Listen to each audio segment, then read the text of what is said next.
Eagles have landed.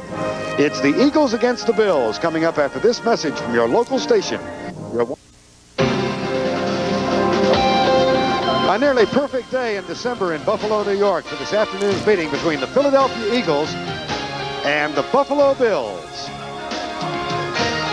Good afternoon, everybody. Vern Lundquist along with Dan Fouts, 80,000 on hand. Exciting late season game, but Buffalo comes in, Dan, bothered extremely by injuries. Well, and they're facing the most dangerous player in football in Randall Cunningham. Defensively, defensive lineman Bruce Smith and Jeff Wright did not practice this week. And in their secondary, Kirby Jackson will not start. Rookie Jamie Williams will take his place. So they're banged up all over that defense. Every game seems to focus on quarterbacks, but we've got two of the hottest in the NFL today in Jim Kelly and Randall Cunningham. And they'll be facing two of the great pass rushers in Bruce Smith and Reggie White. So this game is going to be a battle all the way, and who's ever on the field at the end of the game in that fourth quarter is going to win it, because both these quarterbacks are very good in the two-minute offense. Buffalo comes in 9-2. Philadelphia has won 5 in a row. As we said, nearly perfect for December, 41 degrees. The wind will be a factor, 22 miles per hour, 62% humidity, but no rain or snow in the forecast. Roger Ruzek will kick it deep for Philadelphia as Buffalo won the toss. Don Smith and Al Edwards are the two deep men for the Buffalo Bills. Buffalo a perfect 6-0 at home, but they've swooned in December throughout the 80s, so this is a very critical game for them. The Eagles trying to keep alive in the playoff picture. Short kick. At the 20, it's Smith. And given the shortness of the kickoff, pretty good downfield coverage at the 33-yard line. Jim Kelly will open at quarterback for the Buffalo Bills.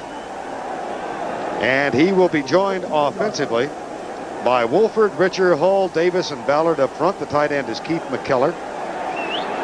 In the backfield, it's Thurman Thomas, Jamie Mueller, the wide receivers, James Lofton, the aging one, but still excellent, and Andre Reed. Kelly, 18 touchdowns, only 8 interceptions. 1st and 10 from the 33-yard line.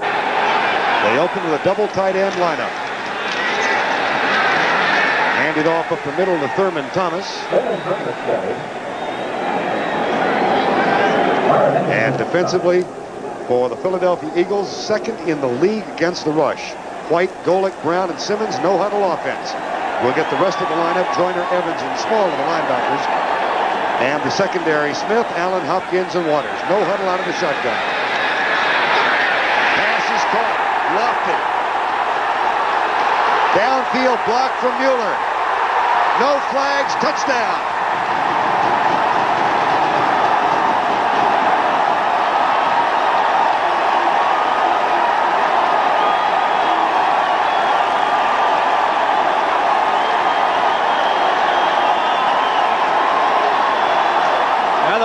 The Bills go to the quick hurry-up offense is to keep the Eagles from substituting and also to throw their rhythm off a little bit.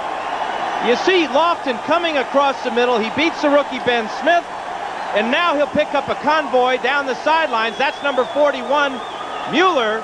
He gets a nice escort block and a perfect start for the Bills.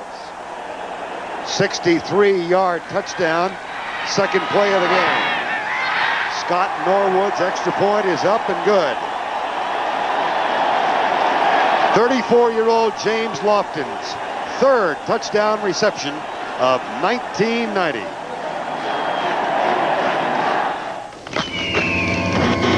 Lofton, 63 yards, and for Jim Kelly, a milestone touchdown, Dan. Well, that was his 100th of his NFL career. He threw 1,000,000 in the USFL. But what a way to start your day. Second play of the game, your first completion, and you get 6 out of it. Scott Norwood will kick off now for the Buffalo Bills. Thomas Sanders is the middleman of 3 deep for the Philadelphia Eagles. Buffalo number 2 in the NFL in kickoff coverage. It's been tough to return against them. Into the wind, a short kick taken by Edwards at the 16. Darts to the outside, looks for blocking help. A flag is down, and so is Edwards at the 35. Referee today is Tom Dooley. Against Philadelphia.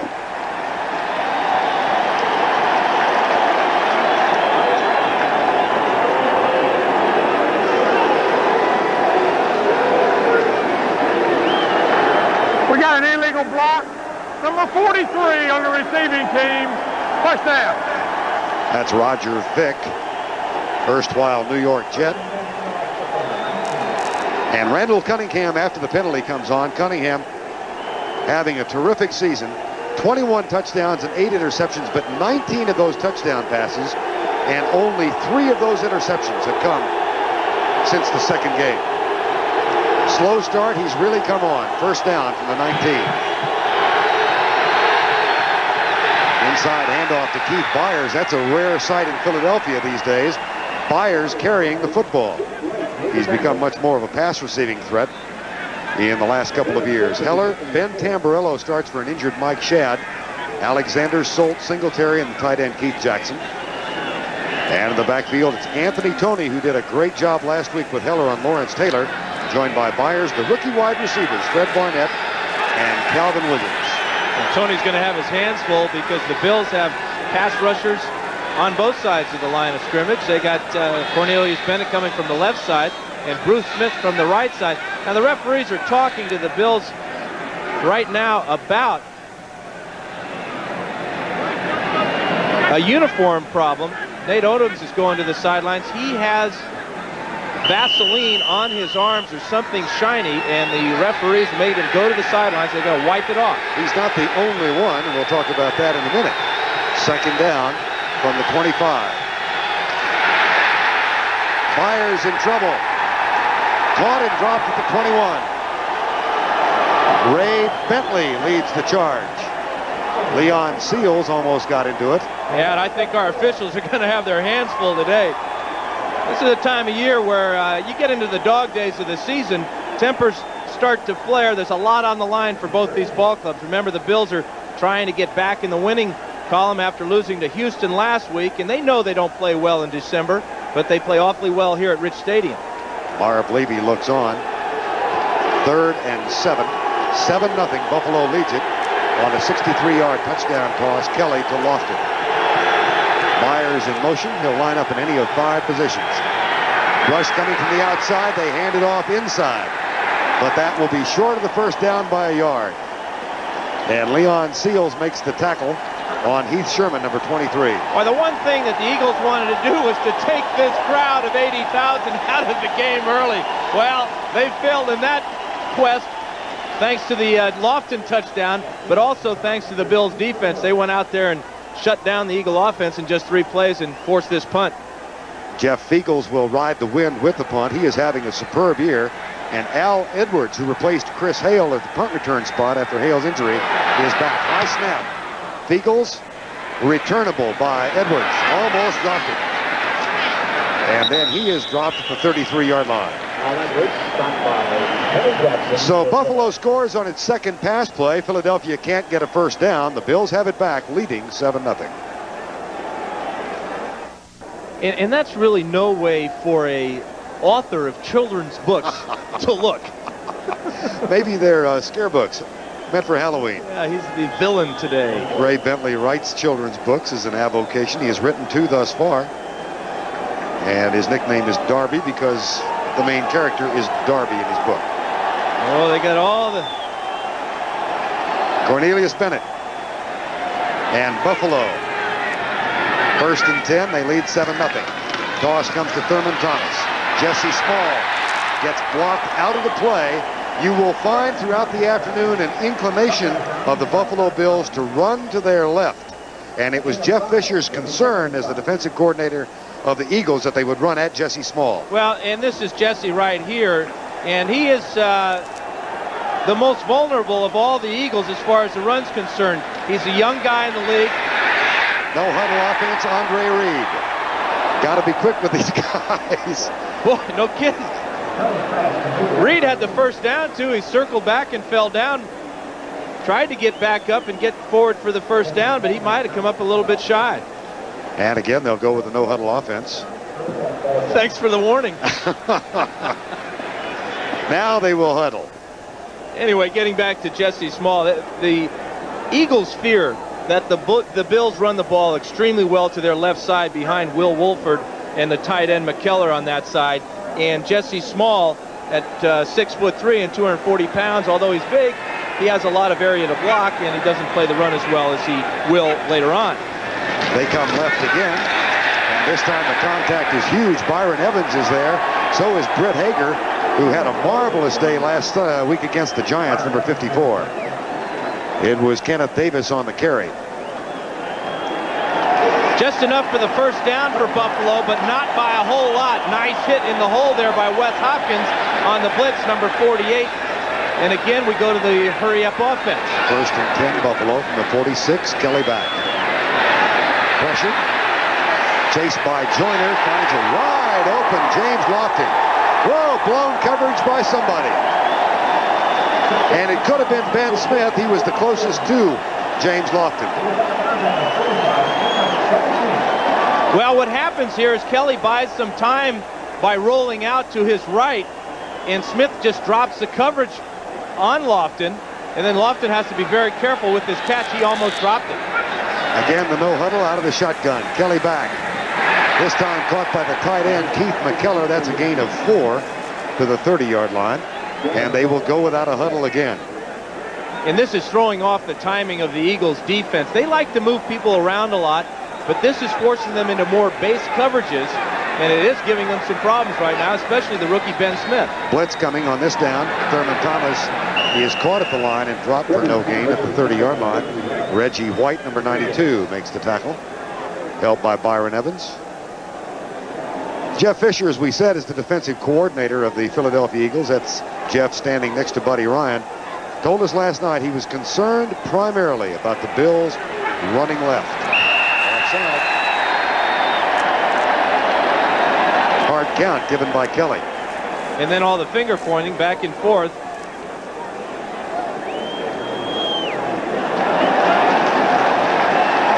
And the Bills pulled the Eagles offside for that hard count. Defense, number 99. Right down. That's something that Kelly will do a lot to the Eagles because, you know, we talk about being in sync. Well, now the Bills, when they go back to the huddle, they get in the huddle and they call a long count. Takes the Eagles out of their rhythm there, as well as speeding up the game with the no-huddle offense.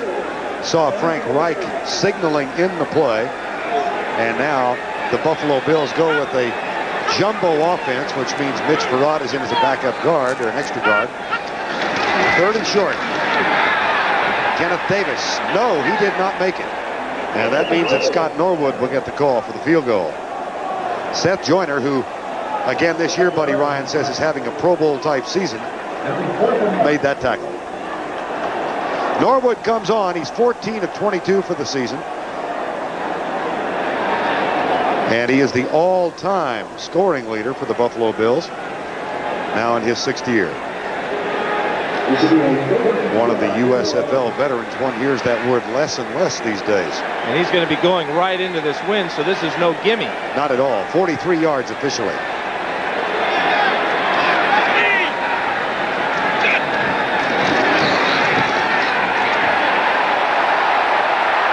Got it.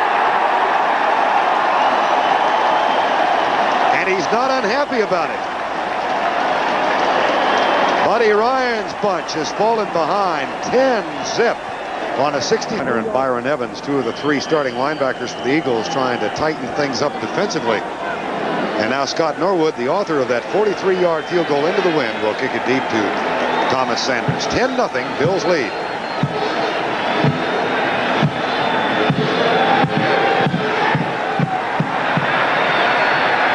Al Edwards grabs his second kickoff return for him. Tries to find room on the sideline and is knocked out of bounds across the 30 to the 33. Well, one never knows how emotional kickers will get, but this one got very emotional. I think he realized how far this was into this 25-mile-an-hour win and how close it was to not making it. And a kick like this will make the old coach weak in the knees. Whoa! Buddy Ryan, who began his collegiate coaching career here at the University of Buffalo 29 years ago. 1st and 10.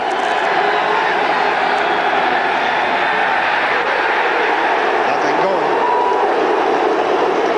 Leon Seals makes the tackle of Anthony Toney. Defensively, you see Leonard Smith and Cornelius Bennett. Seals, Bruce Smith, number 78, no practice all week. Let's set the lineup for the Bills. Seals, Wright, and Smith up front. The linebackers are Cornelius Bennett, Conlon, Ray Bentley, and Darryl Talley. And in the secondary, this is where the problems come. Jamie Williams, Odoms, John Hagee, and Leonard Smith. Second down and short, Cunningham. Nice cut back, and Smith gets him in a holding call.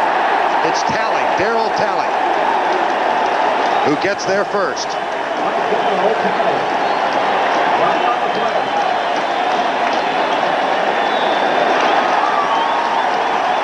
Now the option resting with the Bills. Do they want to force Philadelphia into a third and long?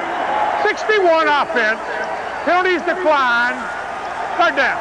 That's really the bonus. When you get that choice, you can decline it, bring up third down. It looked like Talley was right with the snap of the ball. Outstanding effort getting by two men. One of them was holding him, and he still gets the sack on the quarterback. Well, he came by Tamburello, and then Tony tried to knock him down. Darryl Talley gets the sack. That's his third of 1990, and it's the 36th time, 36, that Cunningham has been sacked. Third and 12. Bruce Smith fumble, loose football. Down by contact, it'll be fourth down. Well, there will not be a fumble. That's really a questionable call, but they probably called it in the grass. In that grass. But Smith just gets off the line of scrimmage so quickly here. In fact, he's almost offsides. He's that fast, comes right up with the ball, and then he shows that is not a sack, folks. That is a fumble. But it will not be reviewed because Dooley blew the whistle. And wow. It will stand as a sack, but that was a fumble. Fourth down, Jeff Feagles will punt it again to Al Edwards.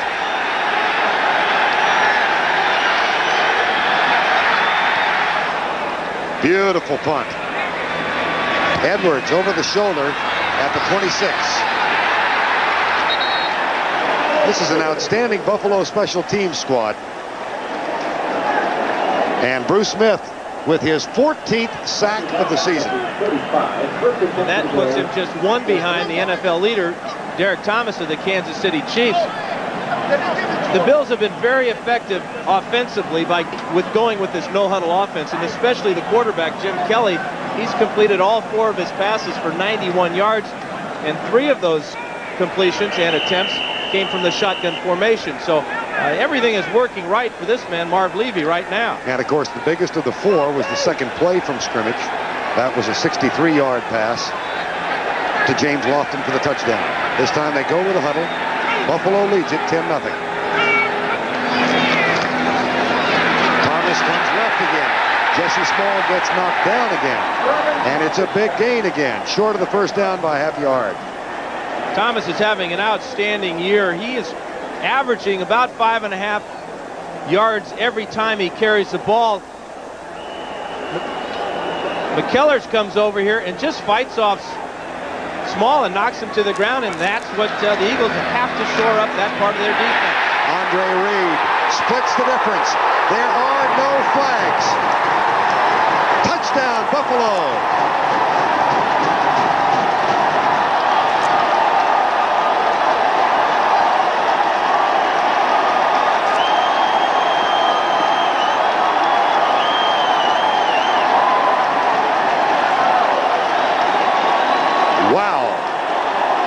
Yeah, they're saying wow in Philadelphia, too, and on that sideline, this is shocking. 2 long pass plays for touchdowns. Kelly first to Lofton, this one to Reed.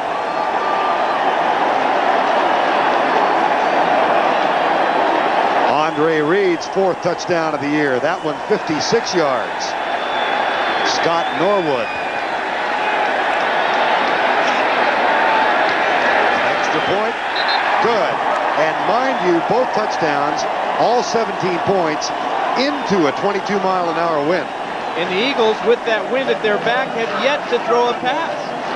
Cunningham went back and got sacked the last time, and the only time he tried. Here come the Eagles on the blitz. Kelly with the read and the protection. Andre Reed on a short post pattern, kind of like Terry Bradshaw talked about on NFL Today. Reed told him that that's where the Eagles are vulnerable when they blitz.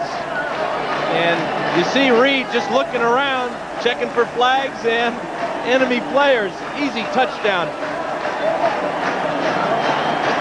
The victimized man is Eric Allen, and then both safeties, Waters and Hopkins, can't come up with a tackle, and it's a walk-in for Andre Reed. That scoring drive, like the first, took all of 2 plays, a run and a pass. This time's 56 yards, and Andre Reed from Kutztown State in Pennsylvania. 165 yards to zip thus far. 17-0 is the result. But the good news for Philadelphia is 3.5 quarters to play. Yeah, absolutely. Thomas Sanders is waiting for another kickoff. He hasn't gotten one yet. They've been going at Al Edwards. This time Sanders grabs it at the 16.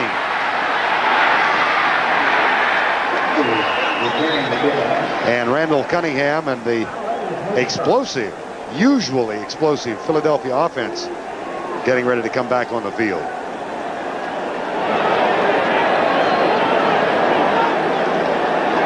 $17-0. 6:04 to go, first quarter. Right now, Cunningham is thinking one thing: let's get a first down. We've had 2 possessions where we've had 3 plays and had to punt.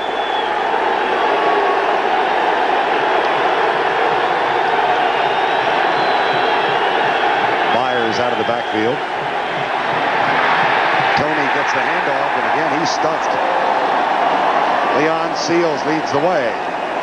And now let's go back to our New York studios for an update. Here's Greg Gumbel. All right, Vern, you've seen your share of long gainers on the pass play. How about this one at Soldier Field in Chicago? Rodney Peete to Robert Clark. By the time this one ends at the Chicago 3, it goes 57 yards. That set up a Rodney Peete touchdown, and the Lions lead the Bears 7-0 first quarter, Vern. All right, Greg, 17-0 here. Leon Seals, Jeff Wright, Bruce Smith, the front 3. Now a 4-man front for the Buffalo Bills. Cunningham back and has protection. Into the flat for Byers. That's his 61st catch this year. And it's close for the first down to accomplish what Dan said they must. Byers is really an interesting character. He is the MVP of this league in my book, most versatile player, and that may make him the most valuable player because he can play running back, he can play tight end, he can be the H-back, and he can also line up wide. And he's thrown 2 passes for touchdowns this year. So I asked him before the game, are you thinking about the Pro Bowl? He says, yeah, but I'm not sure what position I can make it at. They may have to create a special position for me. And that's not without precedent in the Pro Bowl. They came up with a special teams player a couple of years ago. So good luck, Keith. 1st and 10, first down for the Eagles. Heath Sherman gets the handoff and gets a couple of yards. Yeah, but they're not going to do it on first down by running the ball against these Bills. They've had 4 first down plays so far today, and all 4 of them have been running plays, and they haven't got much out of any of them. Well, this is an offense that has become to a degree more diversified with Heath Sherman's explosion, Andrew Toney, and the running game. But then you get to the fact that the Bills have problems in their secondary, and the Eagles have the wind at their back, and they're not throwing the ball enough. 2nd down and 7. Blitz coming. Cunningham rolls out of the pocket and is out of bounds after that scamper across the 50 and near the 47-yard line. Shane Conlon chased him out of bounds. Randall, averaging 55 yards per game, of course, has a chance to become the 2nd leading running quarterback ever this afternoon. Richie Kotite, the new offensive coordinator this year, new with Jim McMahon by his side. Yeah, the fashion plate, Jim McMahon. Jim McMahon was out here at 11 o'clock this morning playing catch with Roger Ruzek. And I said, what? He said, I'm bored. I got to play my game before they start the real one. I'm going to throw for a half an hour. But he's contributing in a lot of ways to the Eagles' success. 3rd and 2.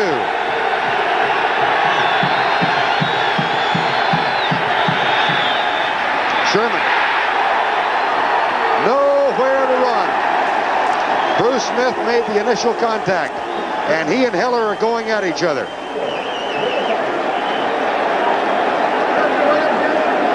Interesting, there were some angry words expressed by Bruce Smith in the paper in Buffalo, and then you read a Philadelphia version of the same conversation, and Bruce Smith in the Philadelphia papers had nothing but kind words to say about Heller. Flag is down. Well, neither of those players will back off from any type of confrontation. In fact, Heller's reluctance to back off a couple years ago cost him a poke in the eye from Minnesota's Bubba Baker. And you see he's wearing that shield over his eyes. He has real problems there.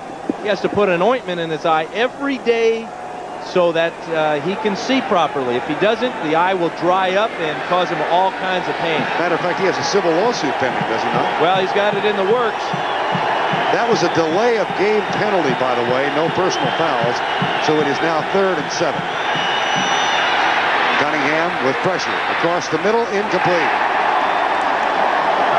Calvin Williams. And another fracas breaks out back at the 40-yard line.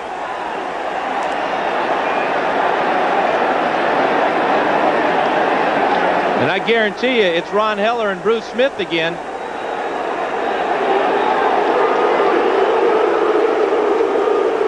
Bruce Smith was complaining about cut blocks. And I refer back to the fact that there were 2 articles printed featuring him this week, one in Buffalo and one in Philly.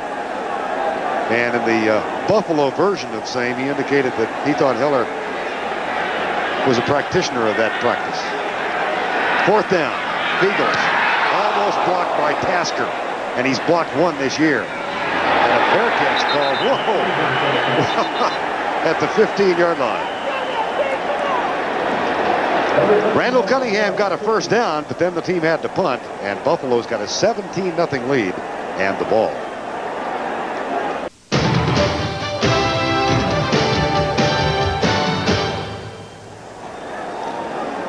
80,000 expected this afternoon, and oh, have they enjoyed themselves. Buffalo leading 17-0 with 2:45 to go first quarter.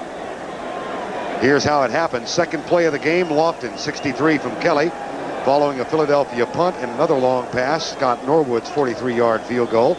Another Philadelphia punt, and 2 plays later, Andre Reed, 56 yards from Jim Kelly. It's 17-zip, and a defensive substitution now. Al Harris has replaced Jesse Small at right outside linebacker. That's where the Eagles have been effective running. They test the middle this time. Thurman Thomas for just a couple. And I'm sure we'll see Jesse Small later in the game, but the reason Al Harris is in there is because he has all that experience. And, you know, Small is just in his 2nd year, and he played defensive end in college, and he's still making that transition to linebacker. 2nd down and 9, no huddle. Andre Reed, whoa, face mask, no flag. Andre Reed is down at the 25-yard line, short of the 1st down. Kelly's having a ball now. He's completed everything he's thrown. He's calling everything at the line of scrimmage. He's running a 2-minute offense here in the very first part of the game. Well, final 2 minutes, first quarter. Lost it.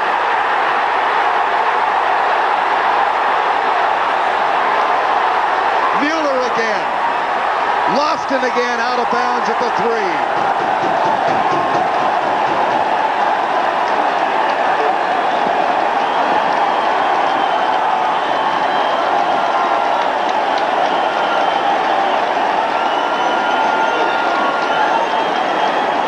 Somebody call the cops or throw the towel in or something. Ben Smith is getting murdered by the veteran James Lofton right here. Kelly with a beautiful pass as he has all day to throw. And now Mueller coming a little bit late, misses this blocker. Lofton would have been in the end zone. As it was a 71-yarder inside the 5. 34 years of age. He has played, of course, with the Packers, the Raiders, and Buffalo. 8 catches last year. And he's got 2 today. And with that catch, he passes Don Maynard. And I talked to him earlier in the week. He said, you know, back in 1984, somebody asked me how long I wanted to play. I said at the time I wanted to play until 1990. Well, he's done that. He can say he's played in 3 decades. Now he wants to play 2 more years, so he can say he played 15.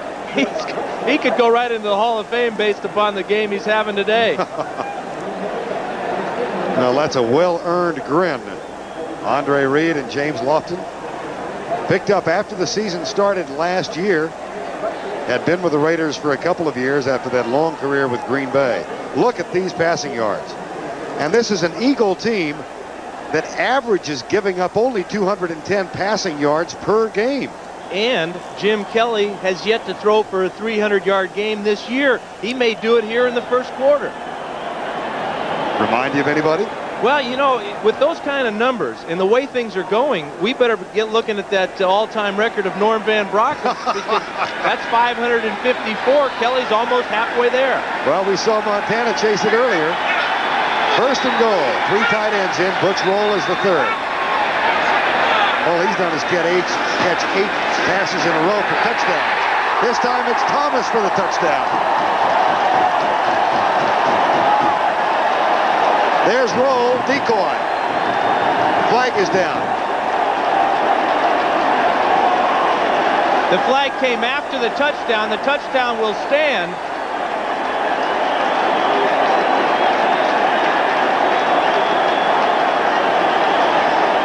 We have an unsportsmanlike conduct on number 59 of the defense. 15-yard penalty on the kickoff. 5 points. That is on Seth Joyner, and he might.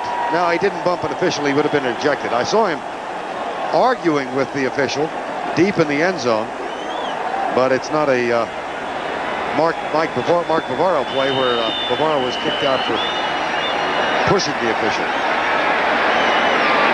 Norwood with the extra point.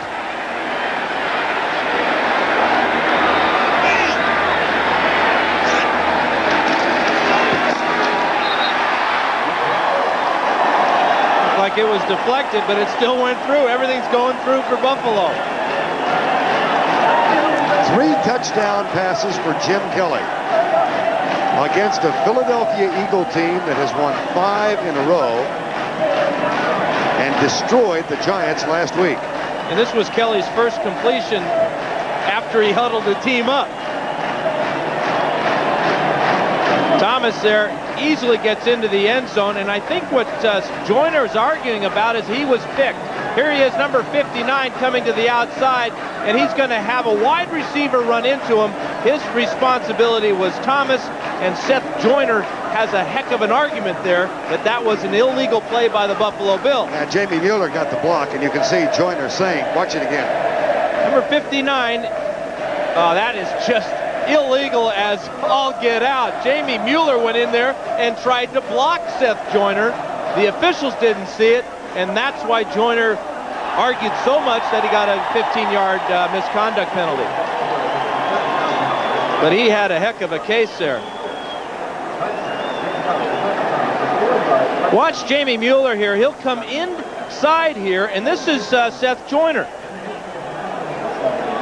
And he'll come down, look at him, stop, plant, and block, and there should be a penalty called on that one. But when you're hot, and the Bulls are hot. 24-zip.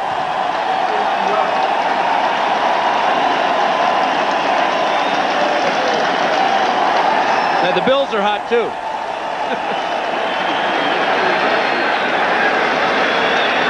Norwood. Edwards again.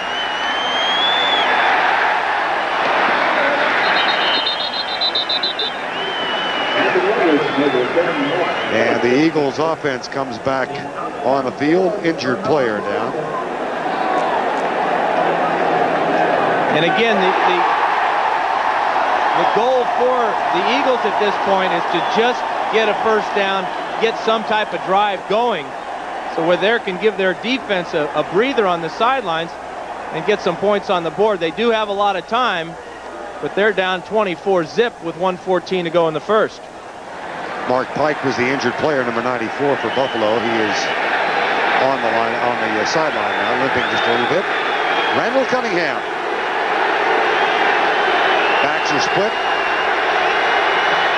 Thomas Sanders has come in. He gets the handoff. And he's stuffed. Shane Conlon makes the tackle, number 58.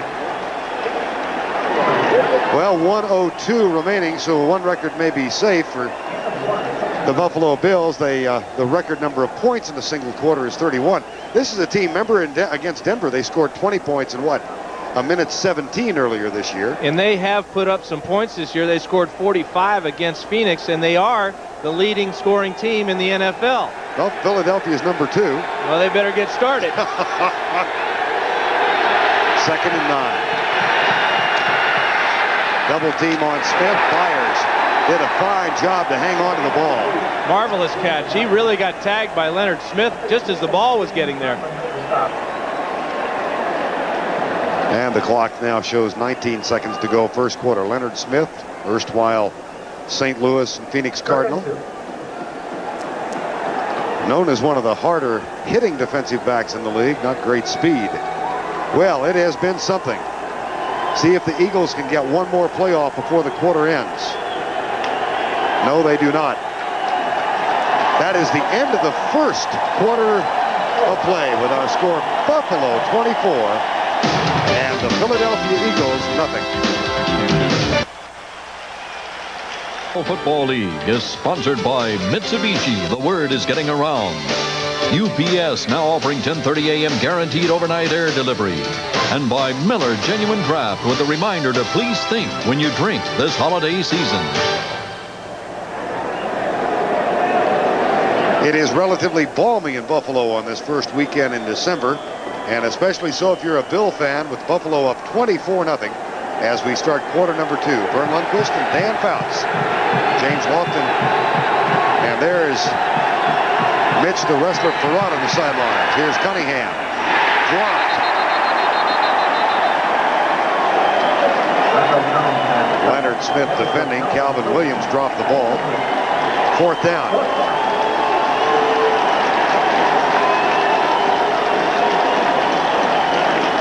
Again, a short offensive series for the Eagles. They really needed to move the ball and get Buffalo back on their heels. Right now, the Bills are up on their toes, and they're slamming the Eagles. Eagles now has to punt into that 25-mile-an-hour wind. Edwards waits for it. Here comes the rush. And Beagles has faked it, and he's going to run. I don't know whether this was designed, but he's got a first down, and he is chopped down as he gets knocked out of bounds. I think that was an impromptu play, Dan. I think you're absolutely right, Vern. We'll take a look at it. The pressure comes. He has a good grip on the ball, but at the last minute, he sees Tasker right in there. And then he really gets lucky as he just barely gets to the chain marker and gets that left foot ahead of the marker for the first down. That was Kenneth Davis who knocked him down. Jeff Feagles, I don't know if he was injured or not, but Tasker has blocked one this year. He did get the first down. Eagles control the ball.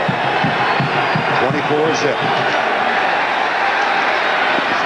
Into the flat, knocked down. James Williams, the #1 draft pick, who is playing in the spot normally occupied by the injured Kirby Jackson.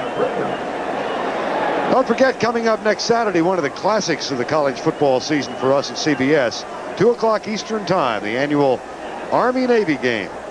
That's Saturday, 2 o'clock Eastern. And if they can come close to the finish of last year, it'll be something. Yeah, and Army thought they got Navy's goat there earlier this year when they went down to Annapolis and stole what they thought was the Navy goat. Well, it turned out it was a substitute, second string goat. 2nd down and 10. Tony. Out near the 35. Yeah, that run by Feagles was the Eagles' first down of the game.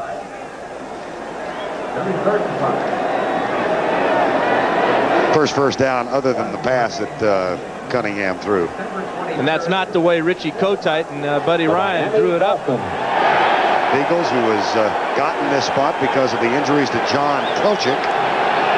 Pelchik with 4 knee operations since October of last year. Cunningham back. Gets rid of it, incomplete. 4th down. Almost in the grass. Boy, they are putting the pressure on Randall Cunningham.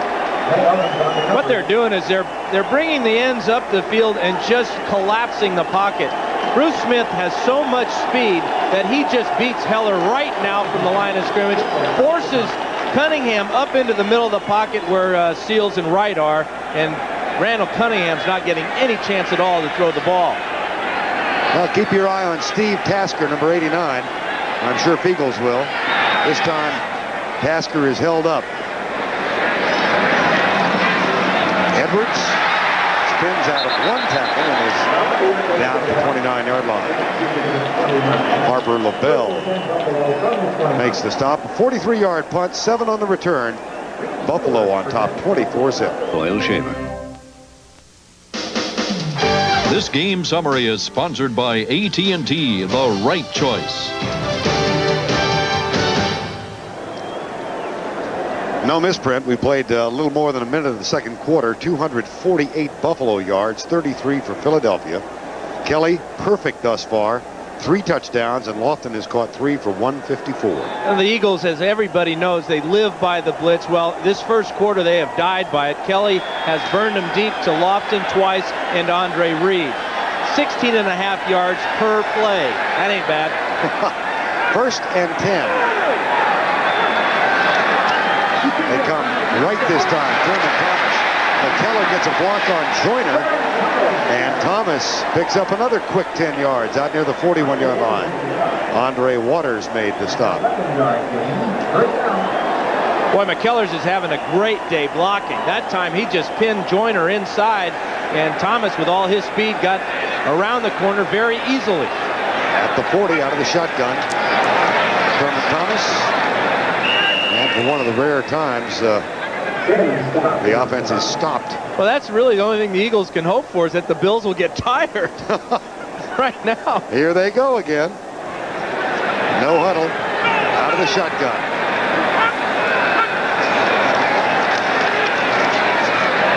Incomplete. First incompleted pass. Andre Waters defending. This is Kelly's worst pass of the day as he kind of hangs up Thurman Thomas. Andre Waters with the trademark low hit there, taking Thomas out. He had no chance at all making that grab. 3rd and 10. Buffalo has yet to punt. No blitz. Is it a completed pass? No, incomplete. Mike Golick goes back to falling the ball for the Eagles. But the pass incomplete, the hit by Wes Hopkins. Boy, now was a perfect hit by Hopkins. That ball came right into Lofton. Looks like he was going to make the grab, but then that green helmet got in there and slammed the ball out. Wes Hopkins, who got his starting spot back almost by default this year. Isel Jenkins was injured at corner. Ben Smith, the starting free safety, moved over. That's perfect timing. You know, that's real close to being a completion. I'm not so sure they shouldn't replay that and take a look at that. It appeared that Lofton had control, and then Hopkins came in and knocked the ball loose. Anthony Edwards will return for Philadelphia. Rick Tootin is on to punt. Former Eagle, as a matter of fact. And that's a good one. Edwards at the 15. And that has been a problem area for Philadelphia this year, punt returns. Not a bad one this time by Anthony Edwards. 45-yard punt, 11 on the return. It's 24-0. 12.5 remaining in the first half of play, already 24-0. Just a moment ago, Andre Reed with a near catch. It was reviewed. It was reviewed, and they said that obviously Lofton did not have possession, but that to me looks like a catch and a fumble. There's the grab. Watch Hopkins come in. Lofton even took 2 steps there after he caught the ball. Now Philadelphia has it back, first down. They toss it to Heath Sherman. Gets a block from Miller, comes left. And is knocked down at the 28-yard line. Heath Sherman, who earlier this season had back-to-back games of more than 100 yards in each. And one of the most difficult things for a team that's trailing by a score like this is to change momentum.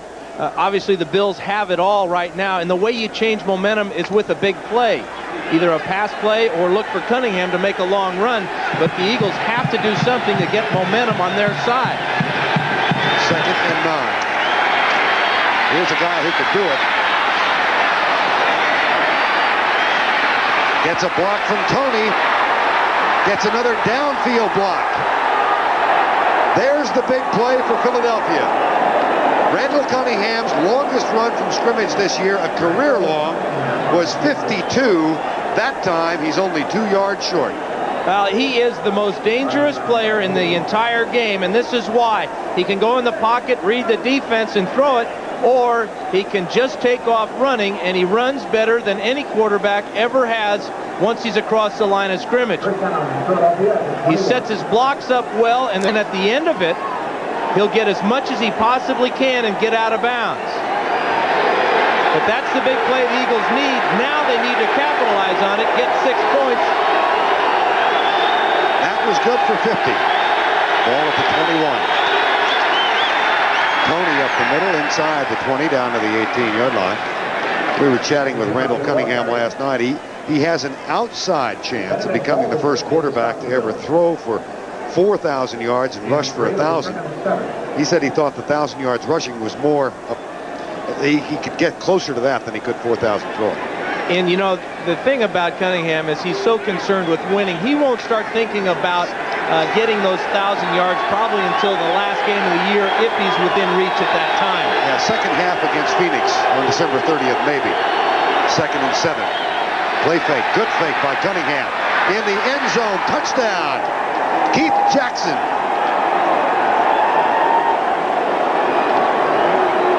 Who held out for a couple of weeks, came back, said, I want to save that man's job, Buddy Ryan. And he just grabbed his 6th touchdown catch of the year. Well, Cunningham is going to fake the ball to Tony. Does a nice job of hiding it in his stomach, and now he just whips it out there. His tight end is open in the end zone. He survives the big hit from Hagee, and it's a touchdown for the Eagles, just what they needed to get back into this thing. Roger Ruzek will try the extra point.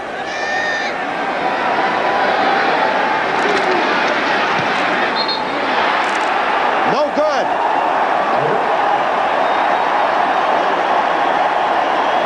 That's his 2nd miss this season. He had been good on 33 of 34. Thus far, the homecoming has been anything but pleasant for Buddy Ryan, who began his collegiate coaching career in this city. Cornelius Bennett and his Buffalo teammates. Cornelius enjoyed watching his alma maters win over Auburn yesterday. And a spot in the Fiesta Bowl. Alabama beat Auburn. Gene Stallings. Keith Jackson just caught the touchdown toss to put Philadelphia on the board. It's 24-6 after the missed extra point. Now Roger Ruzek will kick off.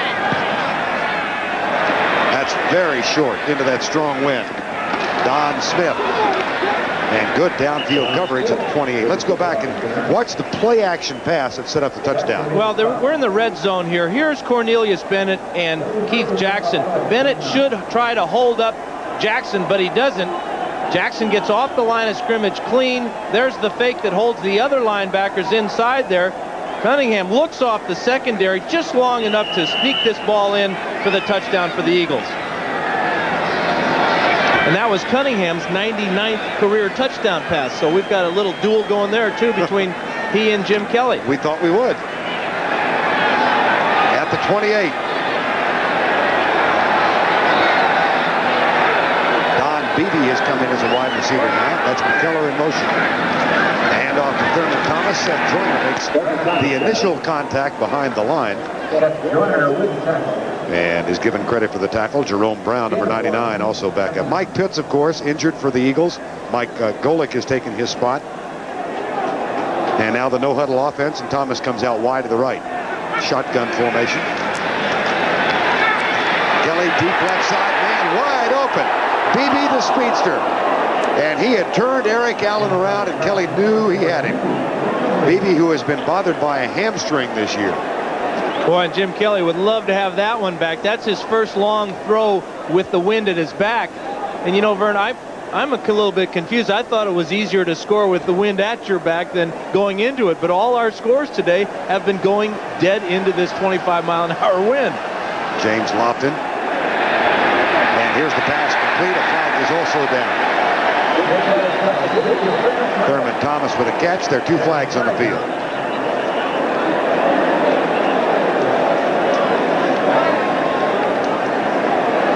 12 yards if the play stands.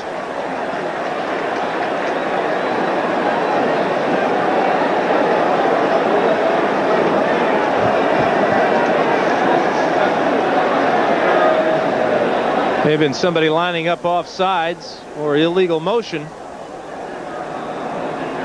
That hurry-up offense tough on the referees, too.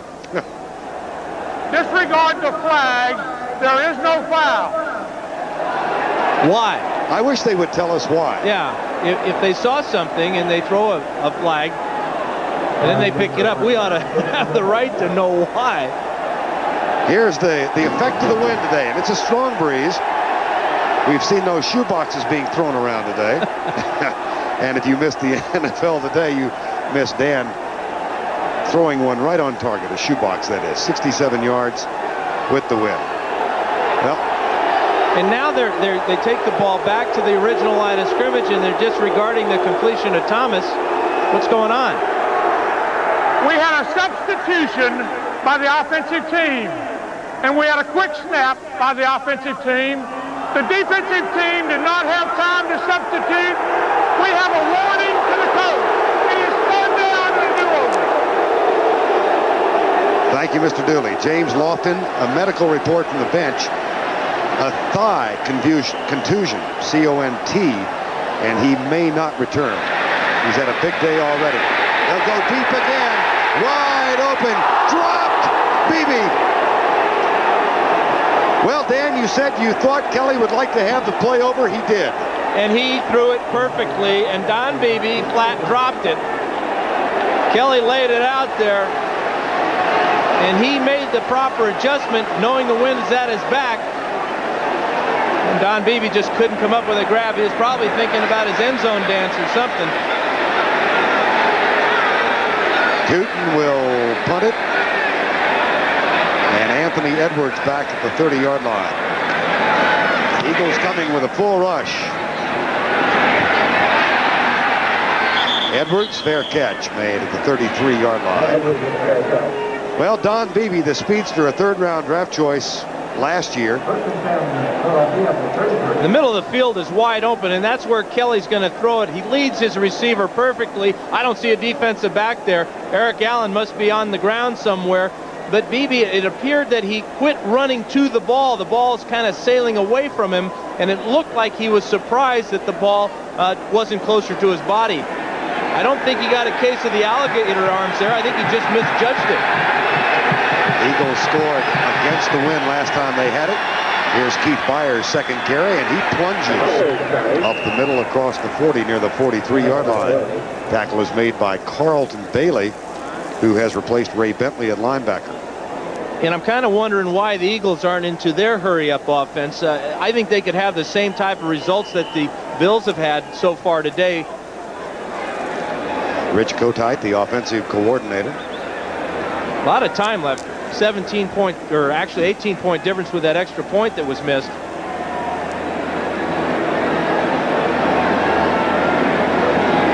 A convertible look. That's the backup fullback. And the measurement proves it's short, 2nd and 1. Well, Miami losing to Washington. Cincinnati has gone on top of Pittsburgh. Steve DeBerg threw an 86-yard pass in that Kansas City game. The Rams beating Cleveland. What a year for Cleveland. The Rams may be back after that big win last week against the Niners. Maybe too late. 2nd and 1. Tony has the first down. Well, what's your goal now, Dan, if you're Philadelphia? Just cut the lead in half? Just get one more score? Well, you know, there's just under 9 minutes to go. With the Eagles' defense, they have an ability to make turnovers and to score off them as well. The Bills have not been executing with the wind at their back. They should have had another touchdown on Beebe's drop pass, but the Eagles, they can get a lot of points in a hurry, both offensively and defensively. They have a 1st and 10 now with 8:30 to go in the first half. Byers out of the backfield. Darryl Talley hits him up on top, but that's across the 50 to the 44, and Ray Bentley, number 50, who's back in there with the tackle.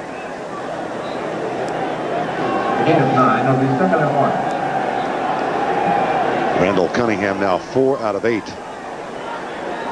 Well, Byers is so dangerous from so many different positions. This time he lines up as a halfback and runs the option route against Talley. Does a nice job of getting inside and getting close to the first down. 44-yard line. Byers 61 catches. 3 today. Anthony Tony, who has really become more of a blocking back in the recent scheme of things, but he gets the carry there and he runs into Carlton Bailey, number 54. He may be more of a blocking back now, but earlier in the year he did gain over 100 yards rushing against the Rams. In fact, Sherman has 2 100-yard rushing games, and of course Cunningham has one, and he may be on his way to having another here today. So the Eagles can hurt you on the ground. 24-6 with 7:18 to go first half. First and 10, Philadelphia. And this time Byers is hit right at the snap by Darryl Talley. Marv Levy said yesterday, Bennett and Smith are getting a lot of notoriety, publicity, all of it positive, but Darryl Talley has been our most consistent defensive player. And really the most underrated of their defensive players, maybe the most underrated or at least unknown defensive star in the NFL. Talley coming on the blitz here, and that's just an outstanding, intuitive play by Darryl Talley. 2nd and 9. Cunningham with the audible at the line of scrimmage. Lobs it left. That ought to be a flag. Yeah, there are 2 of them. As a matter of fact, there's one on this side of the field and one on the far side of the field. Well, I'll take the one on the near side, and you take the one on the far side. Oh, great. I think this near side one was pass interference. You forget I'm the guy with the 50-year-old eyes. Your turn. Keith Byers hit in the small of the back on that play. Well, I saw Keith Jackson on the far side of the field turn quickly. Number 97 and 54, defensive pass interference. First down. That's why Keith Jackson was complaining. He was held by Cornelius Bennett. Absolutely. This is unfortunate for Bailey because there was no way Byers was going to make this grab. But he's way too early. That's the one I called, right, Vern? Well, with some help, I got the other one. Byers is down. And that's the first penalty today against the Bills. And they got 2 for the price of 1. Well, they have been an unpenalized team throughout much of the year. Time has been called because of the Byers injury.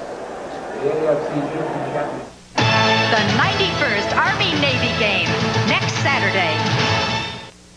Working to be the best they can be. Teammates, sponsored by the U.S. Army.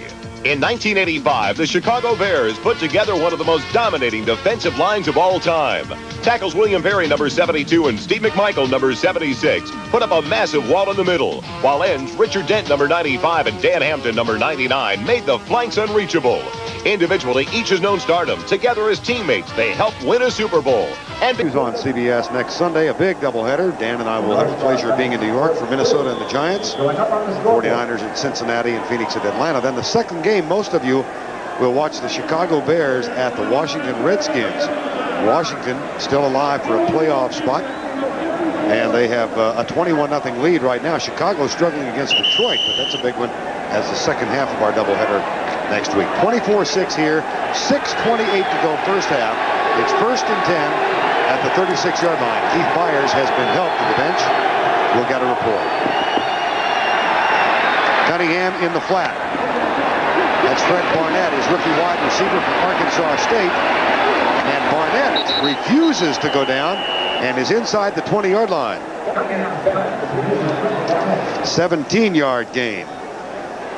Well, Cunningham, first of all, does an outstanding job of reading the coverage and coming down to his outlet receiver. This time it is Barnett on the sidelines. You see the good read and the good protection, but this is outstanding effort by Barnett as he sets an NFL record for spins here.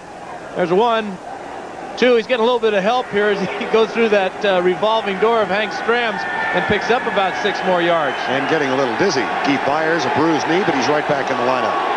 1st and 10 inside the 20 after that 17-yard gain. Cunningham changing the play.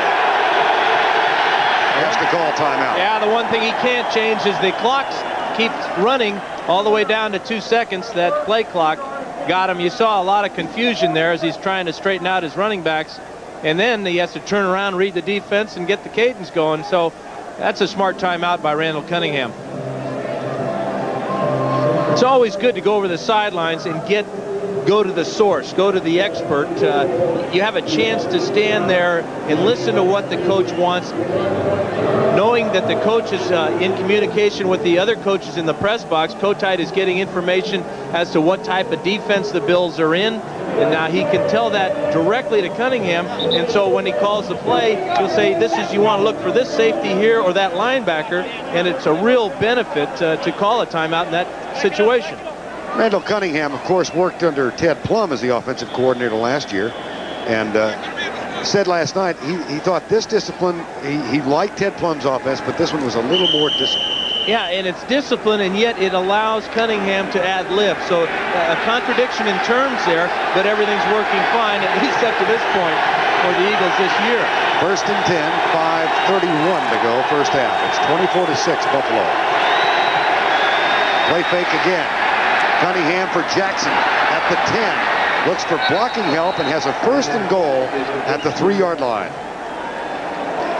John Hagee made the stop, number 22.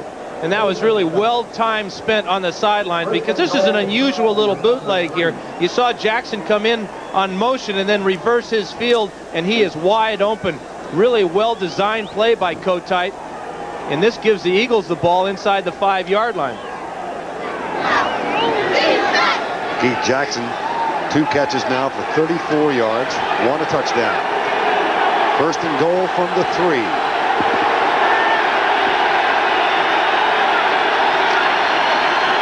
Cunningham dropped. Bruce Smith. And that is the 6th game this year in which Bruce Smith has registered 2 sacks. He's on the end of the line of scrimmage, coming with Talley, and with his quickness, he beats the guard there. That was Tamburello trying to come out and get him. Cunningham never sees him. He starts to feel him and sense him coming from behind, but then it's too late. 15 sacks for Bruce Smith. He came in behind Derek Thomas by 2. Fumble, free ball. Talley chases it. Eagles recover. Heath Sherman. And given the strength of this wind, they're getting, sounds ludicrous because they're back at the 22, but they're almost getting out of field goal range. Well, it's amazing what a sack will do. Cunningham pulls out a little bit too soon there. It was a good snap from Alexander. Now the ball is kicked out like a rugby scrum, and heads-up play by Heath Sherman, because Darryl Talley was breathing down his neck looking for that recovery for himself. A 1st and goal at the 3 has now become a 3rd and goal from the 22.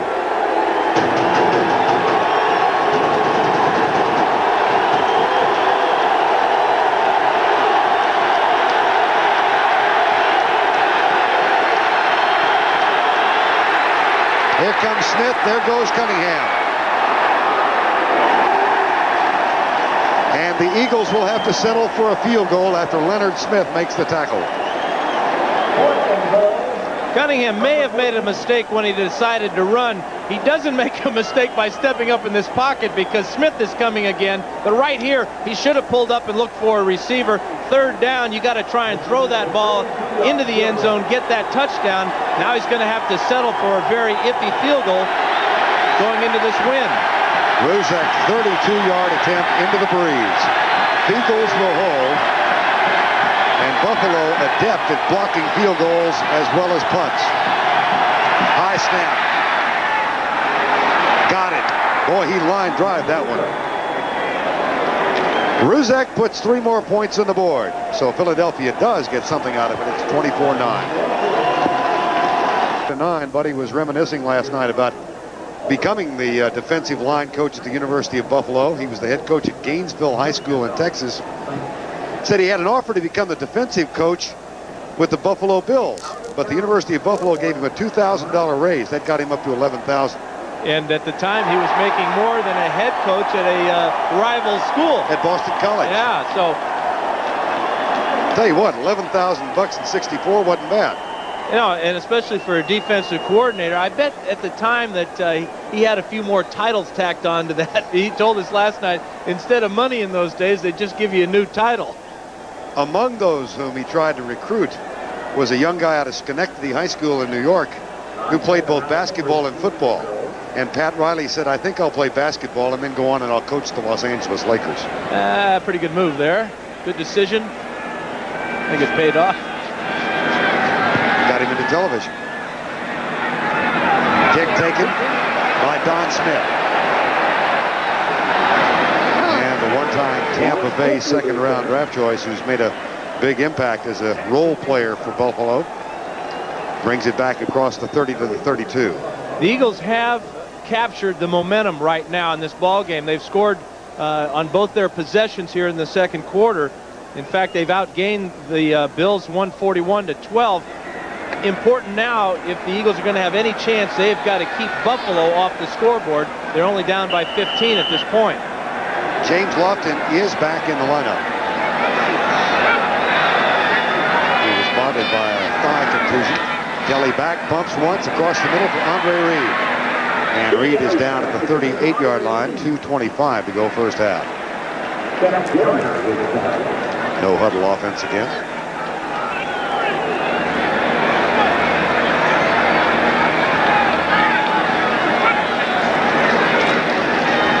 Blocked. Mike Golick, number 90, got a paw up and put the pass on the ground. Leonard Smith, Shane Conlon going over some defensive adjustments on the sideline.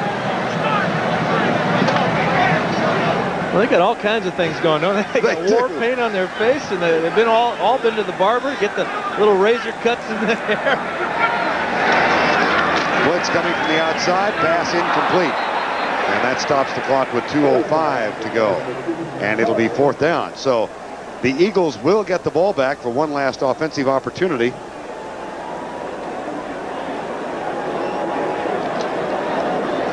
And they have 2 timeouts left. And they'll get a free one here at the 2-minute warning or the change of possession. Watch for the Eagles to put some pressure on this punt, though. Interesting, Philadelphia has not blocked a kick yet this year, either punt or field goal.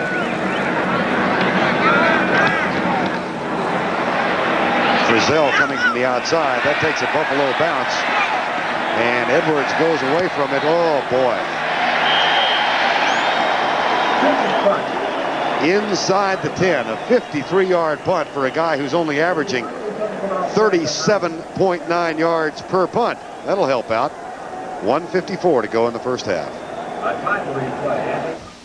My brother Tom needed one hand for his TV remote, one for his VCR, the other for my cable. Then he got this Magnavox Universal Remote. It's so smart, it controls the TV it came with, plus just about any other... About 37 yards a punt. This is about a 34-yarder where it hits the ground at the 28-yard line. Edwards has to come up and make this grab because the ball will roll to a stop at the 9. That's a 19-yard mistake by the punt returner there. I mean, it's so difficult to drive the length of the field from 80 yards away. From 81, it's almost impossible. First and 10. Byers in motion. Trying a trap play, and Keith Herman gets trapped. Bruce Smith. Well, he did not practice all week because of a bruised knee. Sure has bothered him. Yeah, at this time of year, that's not unusual for these star players to take a day off or two, especially if they are nicked up a little bit. Out of the shotgun, Cunningham back. And what a pop put by Cornelius Bennett on Heath Sherman. I would think now uppermost in Cunningham's mind is avoid the turnover. Well, and Sherman's hoping that he avoids calling his number, too. Got his helmet off. He's checking for his teeth.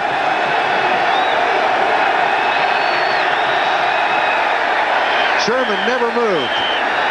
Sherman still did not have his helmet adjusted when the ball was snapped. And I think we have a false start on the Eagle offensive line. Looked like the left tackle, Ron Heller, but can you really blame him? He's been catching a real draft going by him all afternoon, and Bruce Smith. Gosh, that was strange. The ball was snapped. Sherman was looking down at his chin strap. We have a false start on the guard and the tackle on the offense. It's third down. Tom Dooley is not from the northeastern part of the United States. Think he's chilly. Here's Tamburello, number 61. And both he and Heller moved too soon, but look who they're blocking, and look who still gets between them on his way to the quarterback. From the 5, 3rd and 14.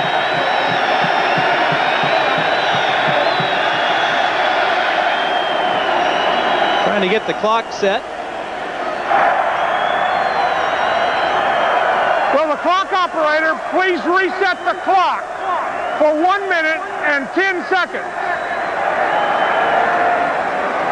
Hope they don't have to run this down from 5 minutes. Tom's getting a little testy, isn't he? He's cold.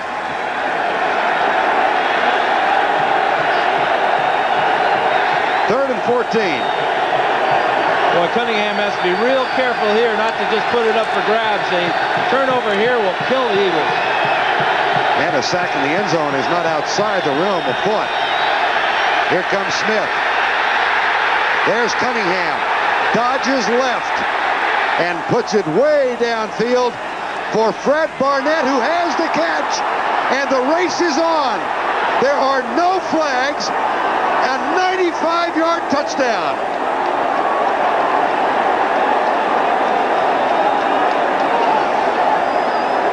Well, Vern, this type of play just defies description. Cunningham knows he's in trouble in the pocket. He knew that Bruce Smith was coming, and he just makes a play that only he can make.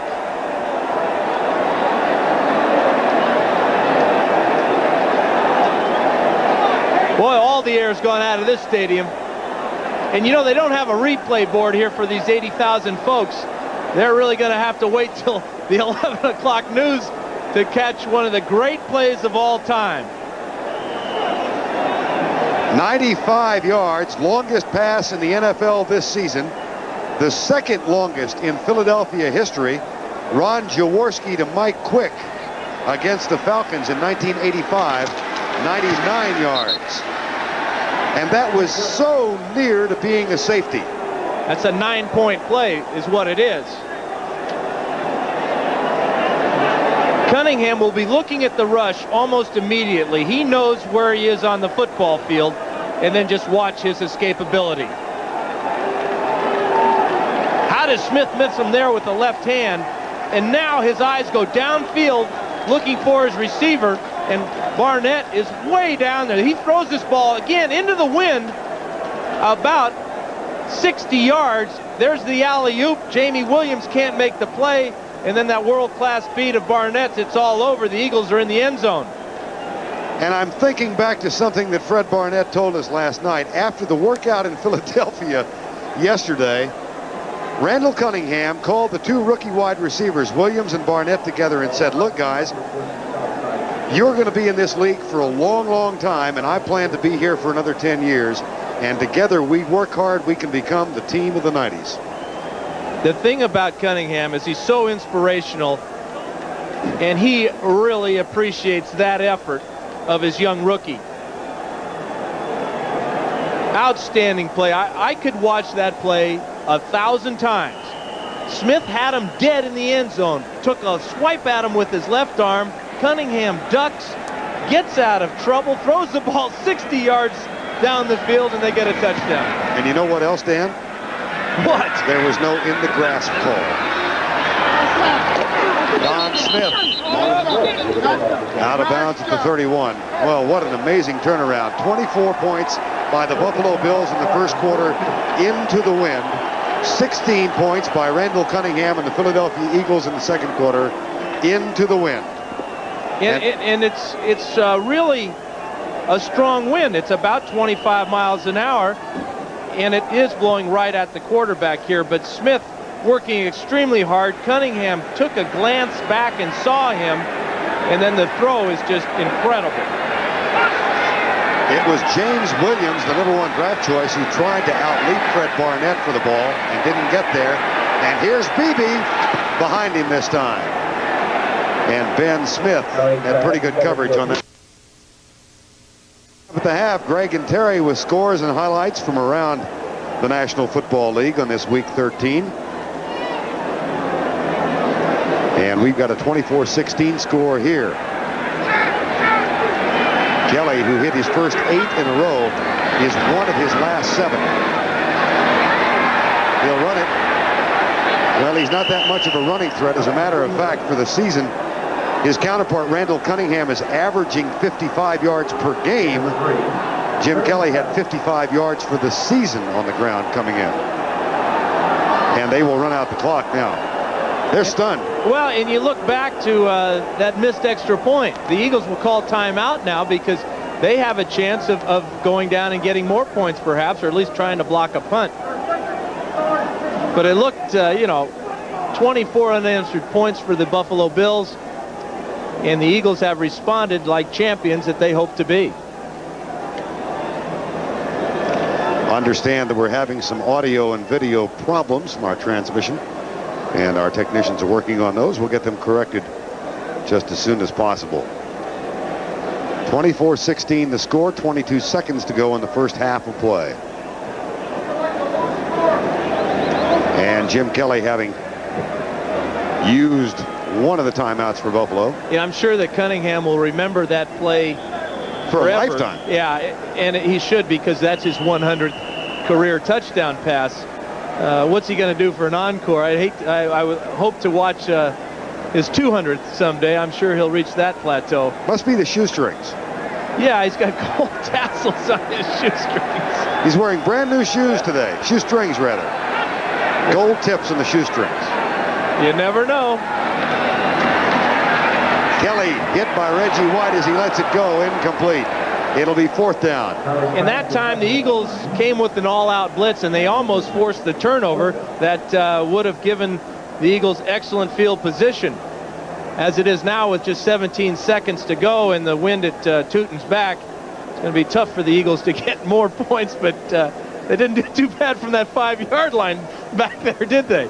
How about the difference in quarters? And we hate to keep harping on it, but that 1 for 9 for 7 yards has come with the wind behind him. Now, Don Beebe did miss a sure touchdown. Here's Tootin with the punt. Fair catch called. No, oh boy. Well, that's been a problem area for the Eagles all year, and it certainly hasn't been solved. Well, maybe that's part of their plan. They want to get Randall backed up. Sure. Have him run around and throw another bomb. Rick Tootin's got to be loving this. That's a 56-yard punt. And a 16-yard bounce, so he's leading the league in bounces, too. He's got 35 yards in bounces today. Kansas City rolling over New England. Rick Tootin, who was with the Eagles last year. And it's 24-16, the ball on the 10. Well, I guarantee you one thing. The Bills will not blitz Cunningham. They're going to play so deep to prevent any type of bomb again. And Randall Cunningham and the Eagles are going to be content to go in trailing by only 8 points. You bet they are. Well, a tale of 2 quarters. Buffalo owned the first. That man owned the second. Rich Kotite's offensive plans worked to perfection. In quarter number 2, it's halftime with our score 24-16.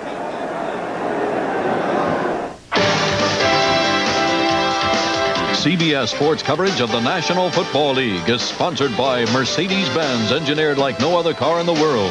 Isotoner gloves for men, the perfect gift because they're the perfect fit. And by Magnavox, smart choices for smart people. Magnavox, smart, very smart. For food, folks, and fun. And by Xerox, the document company.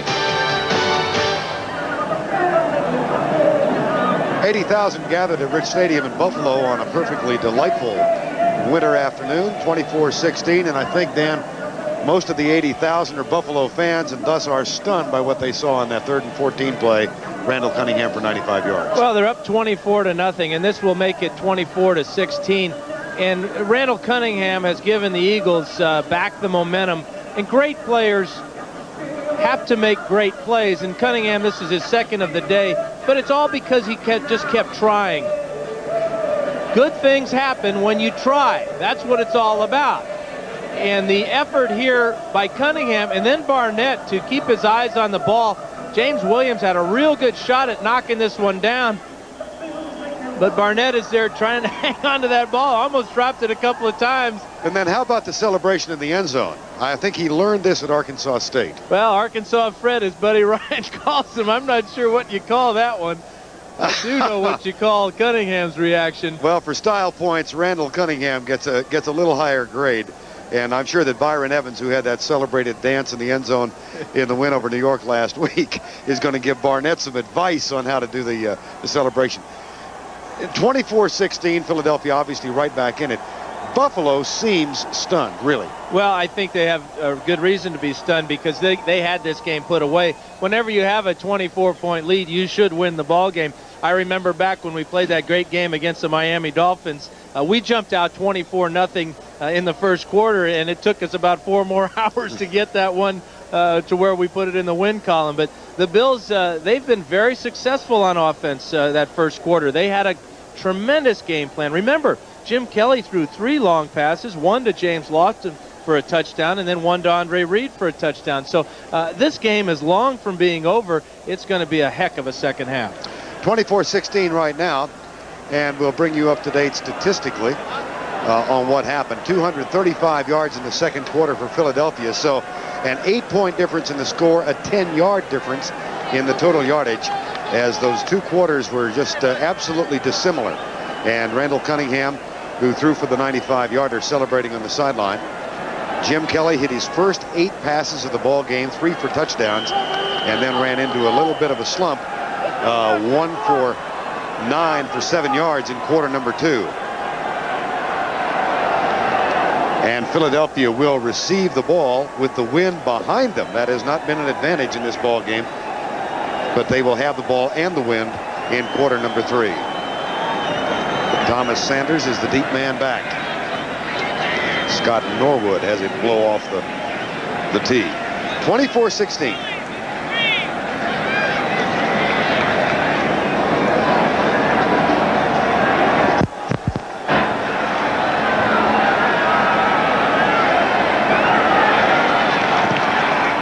Short. Sanders runs into Brett Hager. And I don't think Brett Hager wanted to catch the ball. But he made a good play on the ball and made the grab and got tackled by his own man. Hager celebrating the University of Texas's win over Texas A&M yesterday. His alma mater, and Texas, of course, in the Cotton Bowl on New Year's Day to be seen on CBS. That was a heck of a ball game yesterday, the Aggies and Texas. And Hager explaining to special teams coach Al Roberts, look, I didn't want to catch it. I felt like I had to. Randall Cunningham, first quarter, second quarter, 158 yards and 2 TDs in quarter number 2. Jackson caught 1, Barnett caught the other. Play fake. Randall Cunningham will run it. Gets a good block from Keith Byers on Shane Conlon. Oh, what a pop. And all of us remember last week when Byers put the block on Pepper Johnson, his former teammate and best man at his wedding.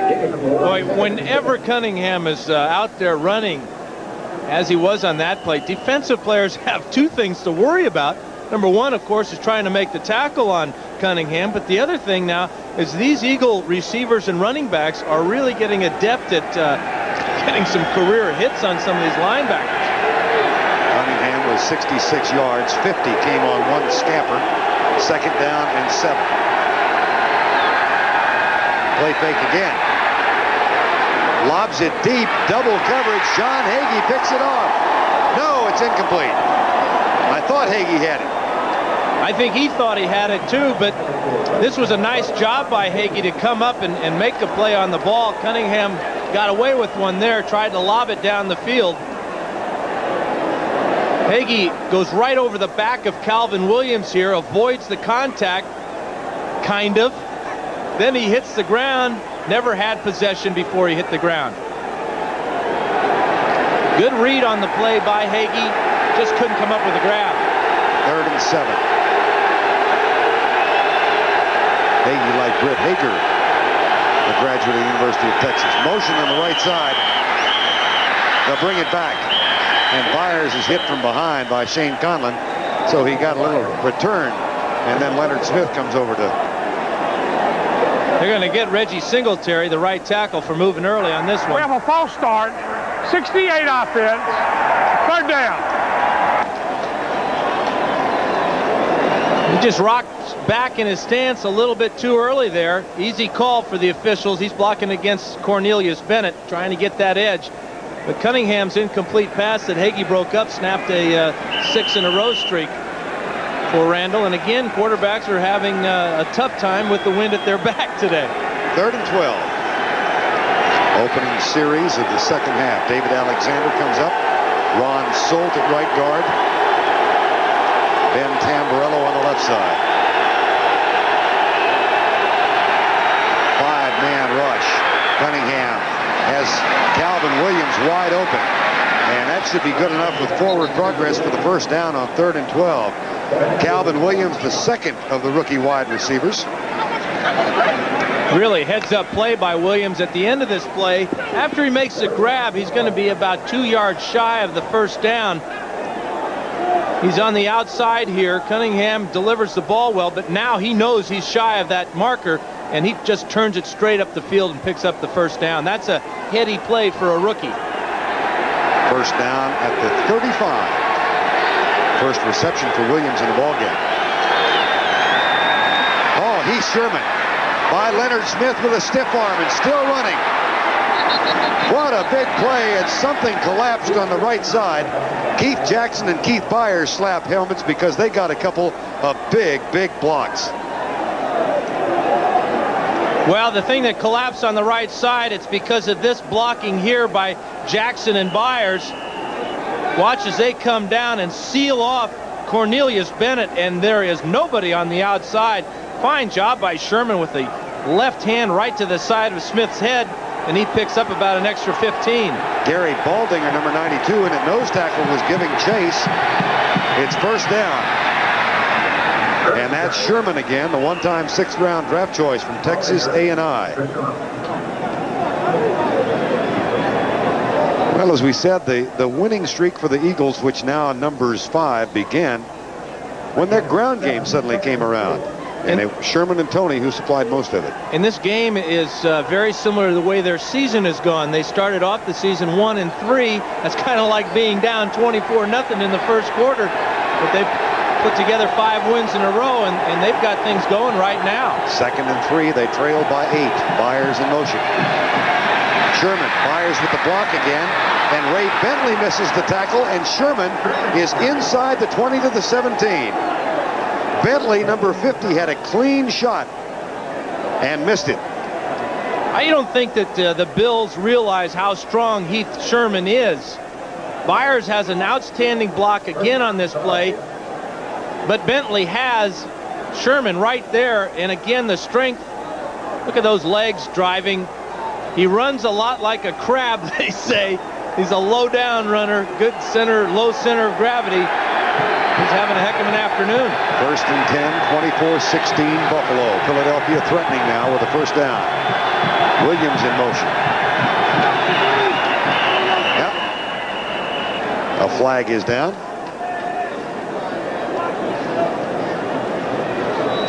Maybe a procedure call. 63 offense. First down. That's Darrell Smith, number 63. Who is occupying the spot that was started by Ben Tamburello. Tamburello's in there, number 61. Smith. Ron Heller is out. Yeah, Smith is in there for Ron Heller. And this was a substitution made by the coaches at halftime. The Eagles do not have a whole lot of offensive linemen. Ron Heller did such a great job on Lawrence Taylor last week, but Bruce Smith has 2 sacks already. And it's 1st and 15. Blitz. Cunningham across the middle. Crossing pattern knocked away. Nate Odoms, number 37.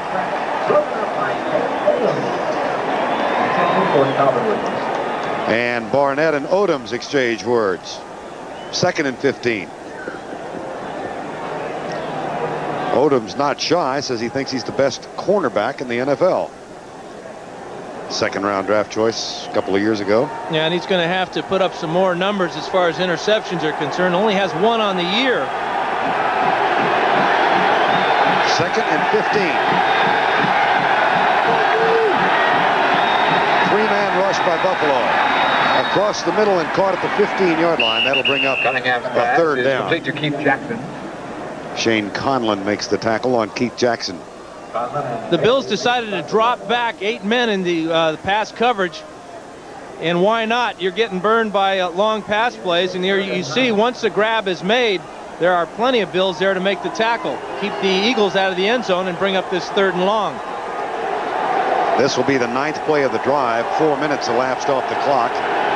The big play thus far in the drive was a 3rd and 12 pass for 13 yards to Calvin Williams. Right now, it's 3rd and 10. 4-man rush. In the corner, fade pattern. A battle. And a flag down. Leonard Smith, number 46. Well, they tried to go man-to-man this time after having success playing zone. And Smith is locked up with Keith Jackson on the corner route. They're going to get Smith for pass interference. Put the ball in the 1-yard line. We have pass interference. Number 46 defense in the end zone. Philadelphia's ball, 1st down on the 1-yard line. Left side of the screen, outside is Keith Jackson, and he's going to the corner. And there's the face guard. There's the contact. Smith tries to turn around at the last second, but it's too late. The flag is on its way. 1st and goal from the 1. Tony, no gain. The Eagles have only scored 8 touchdowns on the ground this year, and 4 of those have been by the quarterback, Randall Cunningham.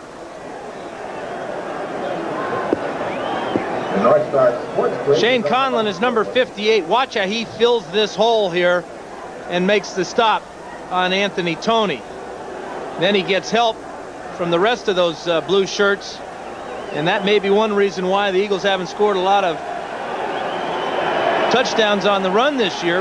Tried to go over Solt and Singletary that time. We'll see what they have in mind here. 2nd and goal. 24-16 Buffalo.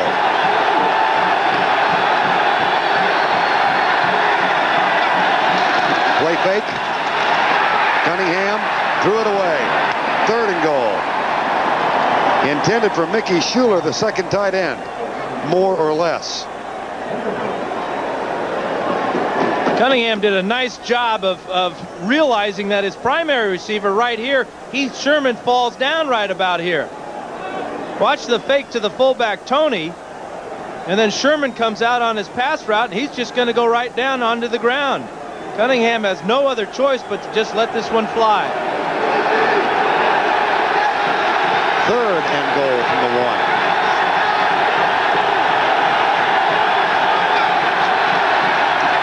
Cunningham.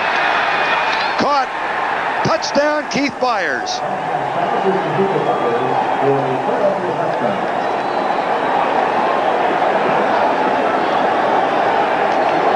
And this is Byers' first touchdown of the year. Cunningham with the play action, little rollout here. Byers reads the coverage, stops dead in his tracks, communicates with his quarterback non-verbally, and gets the touchdown.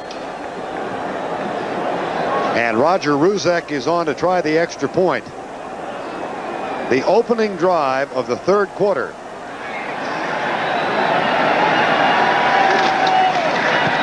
And Philadelphia has scored 23 unanswered points. The difference in the game, as a matter of fact, is a missed Roger Ruzek extra point.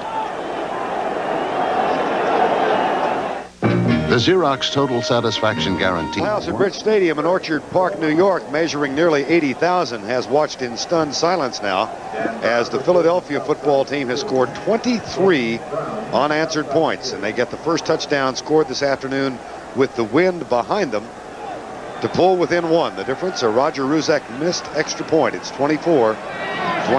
A lot of worried faces on these defensive players for the Bills. You're up 24-0 like that. Randall Cunningham has made the big plays, and momentum is all on the side of the Eagles. Don Smith is back at the 5-yard line waiting for Ruzek's kick. 24-23, 9:28 to go, third quarter. This will be Smith. Stopped at the 21-yard line. Let's go back and take a look at the TD pass, Cunningham to Byers. Well, Byers is at the wingback position right here. His job is to go down and then cut to the corner, but he'll see number 31, James Williams, is covering him and has that cut off. Watches Byers, reads the coverage, and just stops. Cunningham sees him, throws him a perfect strike, touchdown Philly. Now Jim Kelly, who had a wonderful first quarter and a mediocre second, is on for the first time in the third. And off, Thurman Thomas coming left, gets a key block, and then is cut down by Andre Waters. And turns the somersault at the 26. And the Bills want to run to the left side. This is John Davis and Howard, the big house. Ballard coming out on the pull. Outstanding hit by Andre Waters. As this is a 1.5er and a gainer and a twister and all that right on the old noggin. Lou Gaines would be proud. Second down from the 26. That time it's Jamie Mueller for one of his rare carries. Mueller with only 3 carries Monday night. Much more of a blocking back than a running threat. Chicago continues to lead Detroit and Washington all over Miami. Interesting tactical move now by the Bills. Ted Marchibroda, the offensive coordinator, had his offense in a hurry-up offense, having all those points scored in that first quarter. Here they start the second half, and they're going back into the huddle and changing things completely. And just another note, Jesse Small is back in the lineup defensively. He had been replaced for a couple of series by Al Harris. Third down. Pass is caught, crossing route again. Andre Reed, first down at the 40. Tackle made by Eric Allen. That's a gain of 13.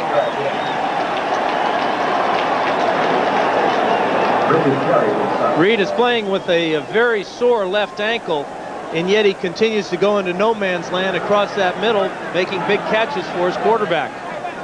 Saw Bruce Smith on the sideline with 2 sacks already today, 15 for the year. He's playing with a bruised knee. Reed goes right, Lofton comes left. First and 10 from the 40, 24-23 Buffalo. No blitz. Thurman Thomas for a yard. Seth Joyner with the tackle. Second and 8. And David Alexander getting a little shade. That seems unnecessary. It's cool enough. Second down. On the ground now, Thomas with 36 yards. Mueller with 2. Tough to run against this Philadelphia defense. Second and 9. And Kelly will throw with the blitz coming. And the pass complete to Thurman Thomas. Eric Allen can't make the tackle. More blocks downfield. First down at the 23. Well, this is the big play the Bills needed to get some confidence back for their side of the ball. Kelly will read the blitz and get rid of the ball quickly. Joyner is free. He knocks the quarterback down. But Wes Hopkins has a play on the ball right there. He stumbles, and now Thomas has the ball in the secondary, and he moves the ball all the way down to the 23. That's a gain of 35. Andre Waters missed the tackle at first, and then Eric Allen got caught, turned around. And Thomas with 2 catches now, first and 10 at the 23. Jamie Mueller in motion. Play fake. Kelly goes to a secondary receiver, Kenneth Davis, and Davis has a first down at the 11. Joyner and Golick with the tackle. You expected this type of game coming in because both offenses are 1-2 in the league in scoring, and right now the Bills have got something going again. They were flat for a long time there. That's only about their 4th first down here since that opening quarter. First and 10 at the 11. They lead it still by 1. Kelly now 12 of 20 for 295 yards. He has not had a 300-yard passing game this year. One of only a handful of quarterbacks in the league who have to make that play. Pass left, Kenneth Davis. Won't get it on this play. That lost yardage to the 15. Well, this is a nice catch and heck of an effort by Kenneth Davis, but he'd be better off letting this one go. They lose about 4 or 5 yards on the play. Plus he gets hit about 6 times. Even Smith went out of bounds, took one shot at him, came back, got another shot at him. Davis acquired in plan B to back up Thurman Thomas, stays in the lineup. Lofton goes left, Reed to the right, 2nd down and 14. 4:30 to go, 3rd quarter, 24-23, Buffalo leads it. 4-man rush. Kelly pumps once, pumps twice, fires, caught. Mueller at the 4-yard line, short of the 1st down. It'll be 3rd down. Mueller, the hero of a come-from-behind win over the Jets earlier this year. Not known for his hands, but he spent the offseason catching 200 passes a day. Just so that he could make that one grab against the Jets that gave the Bills that last-second victory. Now the chess game as Jeff Fisher tries to make the defensive call. This will be the 9th play of the drive. 3rd and goal from just inside the 4.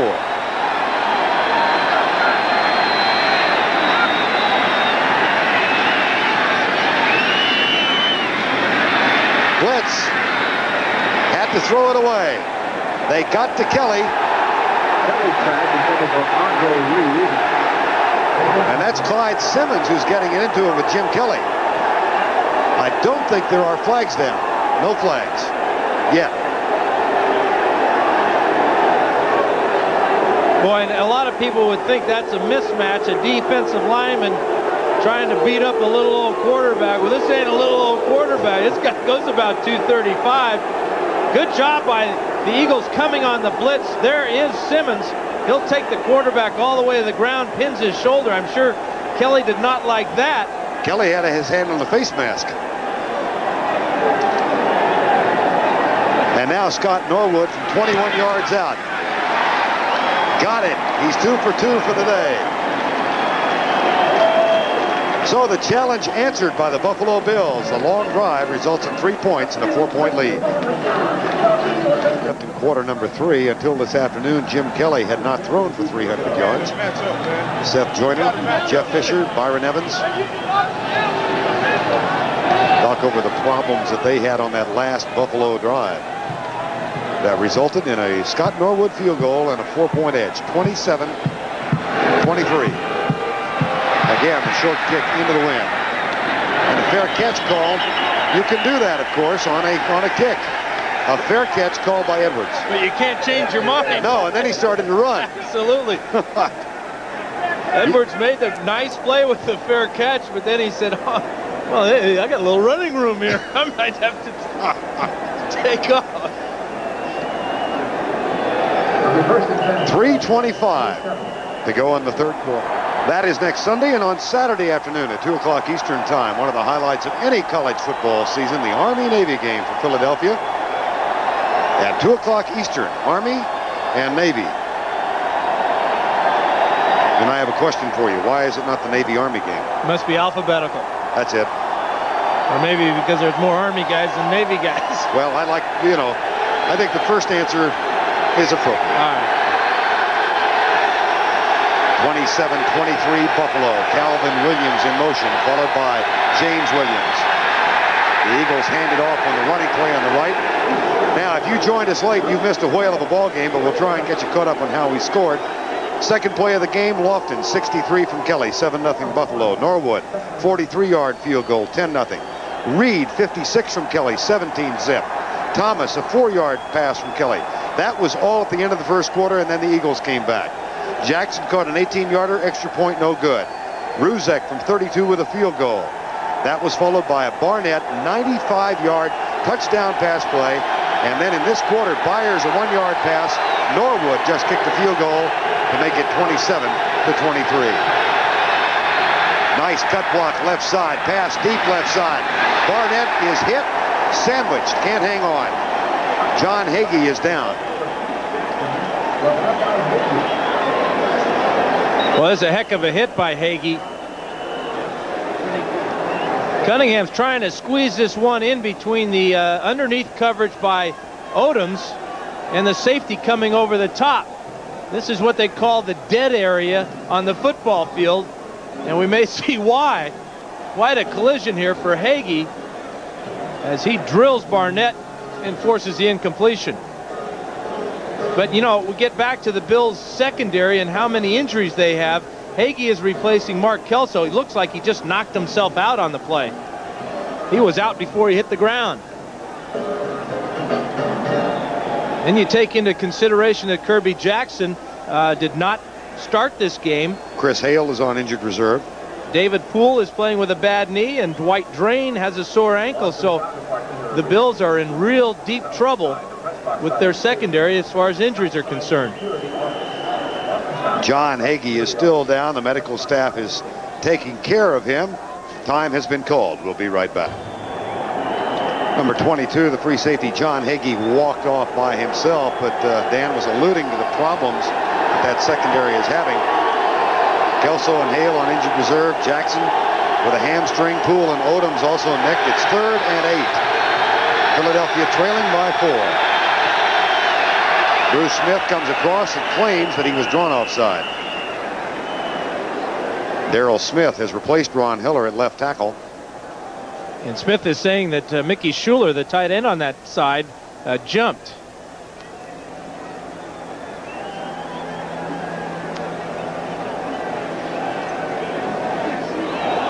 Nope. Going to lose his case. Yeah. Encroachment, 78 defense, 3rd down. No Perry Mason there. By the way, we have an update on Ron Solt. He is out of the game. Someone fell on his right ankle, so he's questionable for a return, and Bruce Colley has taken his spot. So Smith, Tamburello, and Colley in the offensive line with David Alexander and Singletary now. Colley at right guard. 3rd and 3, 27-23. Cunningham back. Cunningham sacked. Mike Lodish got him, who was inactive last week. The rookie from UCLA with his first sack as a professional. Oh, and he'll remember it forever because you don't get after Randall Cunningham and make sacks. How about that for your very first one? And he's working against 3 guys. It appeared that Alexander just gave up on him. No emotion from Lodish either. 4th down. Eagles with a dandy. Edwards bobbles it and is wrestled down at the 26-yard line. Tackle is made by David Bailey, a 55-yard punt and an 8-yard return. And Lodish is getting ready to get on the phone and call the folks back at UCLA. Well, he probably reached his an incentive clause there. The Bills probably said. That's right. $10,000 bonus, 1 sack. Maybe 15 if you get a guy like Cunningham. Well, he just made his day, maybe his whole year. Here comes Buffalo, 27-23 with 2:15 to go, quarter number 3.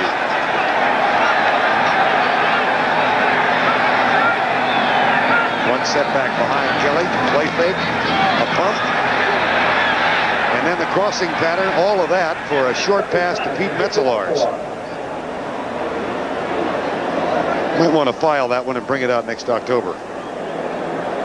And you wonder where Reggie White has been all day. Well, this is what happens when you're considered the best in the game. Here's number 92, a little late off the ball, and then he's got a lot of company. Metzelaars and Ballard, they're keeping him away from Jim Kelly. He only has 2 tackles on the entire day. Well, Ballard going against 340 pound, or rather White against Ballard at 340. Hand off to Thurman Thomas. They come left again. That's been their bread and butter running play, and they are out to the 35-yard line before Seth Joyner ranges over to make the tackle. This is what all great running backs do, is they set up their blocks with a little bit of patience here. Thomas is just going to string it out to the outside, and there's the block, there's the crease, and there's the short gain. Close enough for the almost to get that first down. Thomas with 42 yards. Cornelius Bennett and Leonard Smith. James Williams hoping to get a little bit more rest if the offense can get the first down. I don't understand what Thomas is doing standing on the sidelines, though, in this situation. Play fake. Right side. Almost picked off by Ben Smith. The intended receiver was Pete Metzelaars. It'll be 4th down. Obviously, the Bills were looking for pass protection out of those 2 running backs. But here, Thurman Thomas is on the sidelines. They go with the play action, trying to fool the Eagles. And that's a wonderful play by yet another Eagle rookie. Just another element of how exciting and well played this game has been. Well played, I guess, for the most part. No turnovers thus far. And now Tootin has to punt into the wind. Keep in mind that 38-yard average of his. He's ridden the wind a couple of times. That's not a bad punt at all.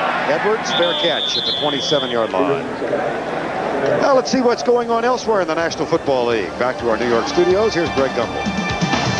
All right, Vern, first play of the 4th quarter at Soldier Field in Chicago. Bob Galliano, now in at quarterback for the Lions, has all kinds of time, 22 yards to Richard Johnson. And the point after, the Lions have taken the lead on the Bears, 17-14. Back to Rich Stadium. All right, Greg. Well, Dan, you and I saw Chicago last week. They were soundly defeated by Minnesota, and they're having problems with Detroit. Detroit always plays the Bears tough. Today's no exception. 27-23 here. Reggie Cunningham. Oh, picked off. Ray Bentley has it. There's the first turnover of the ball game. And that is only the 4th interception Cunningham has thrown since the 3rd week of the season. What a big one by Ray Bentley. That is his first interception of 1990. We saw Cunningham pull off a little bit of magic earlier today. He does not get the magic trick this time. The linebackers are not fooled at all by the play action. Look at the hole that he's trying to squeeze this ball through. Bentley, nice job of reading it, getting back and making the grab, and then picking up some much-needed yardage down that sideline.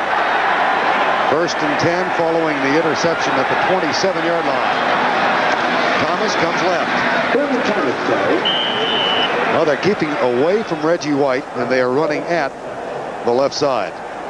Yeah, and it really doesn't matter who is on that left side, whether it is Jesse Small or Al Harris. The big thing is to get away from Reggie White. That's the end of the 3rd quarter with our score 27-23 Buffalo. Our coverage continues after this message from your local station. You're watching the... We are at Rich Stadium, Orchard Park, New York, just outside Buffalo. Vern Lundquist along with Dan Fouts. Buffalo and Philadelphia getting together for the first time since 1987 when they played in Philadelphia, quarter number 4. And the Bills have a 2nd down and 10 at the Philadelphia 27-yard line. Kelly back. Knocked down again. This time it was Golick for the 2nd time in the ball game. Mike Golick. That is such a big play for a defensive lineman. Golick only has 1.5 sacks on the year, but yet today he's foiled 2 pass attempts from Jim Kelly. Just getting his hands up in the air and showing that he is a pretty good athlete. That is not an easy thing to do. You've got somebody punching you in the stomach. One of those big offensive linemen trying to keep you away from the quarterback. Nice play. 3rd and 10. 27-23. Bills lead. Blitz is coming from Hopkins. Pass right side. Lofton can't hang on. 4th down. You won't see James Lofton drop many passes, but you look at the end of this play and watch his head. He knows he's getting close to the sideline. He's planning on getting his feet down, and I think he just takes his eye off the ball at the last second, worried about that sideline. Scott Norwood comes on to try the field goal. His 3rd attempt. Frank Reich will hold. 45 yards out, but he does have the wind behind him.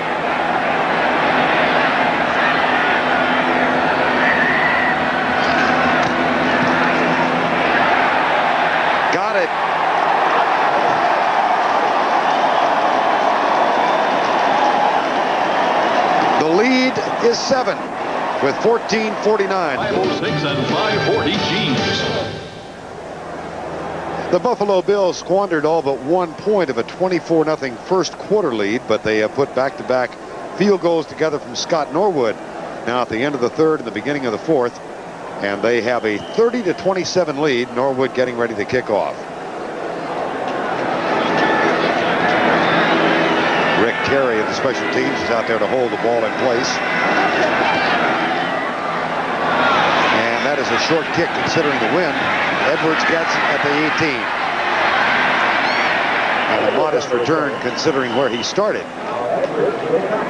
Well, how important is this game to Philadelphia and Buffalo? If the season ended today, the division champions would be the Giants, Chicago, and the 49ers. The wild cards, and there are 3 this year, would be Philadelphia, Green Bay, and Washington.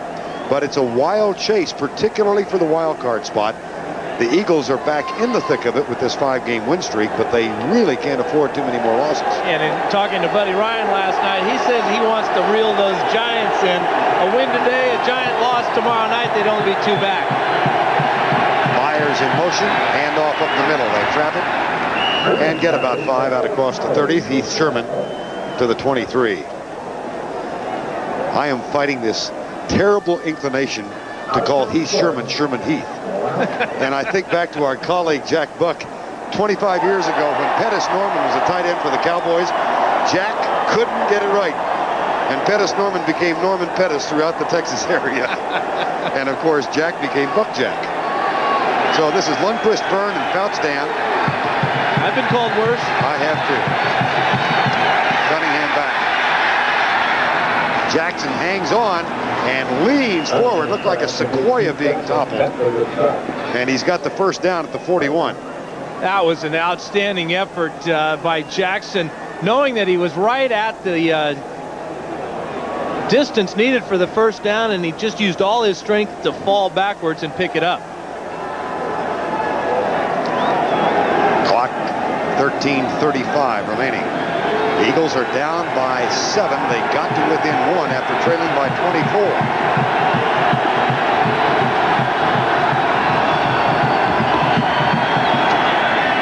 Sherman gets by Cornelius Bennett and is knocked down at the 46-yard line.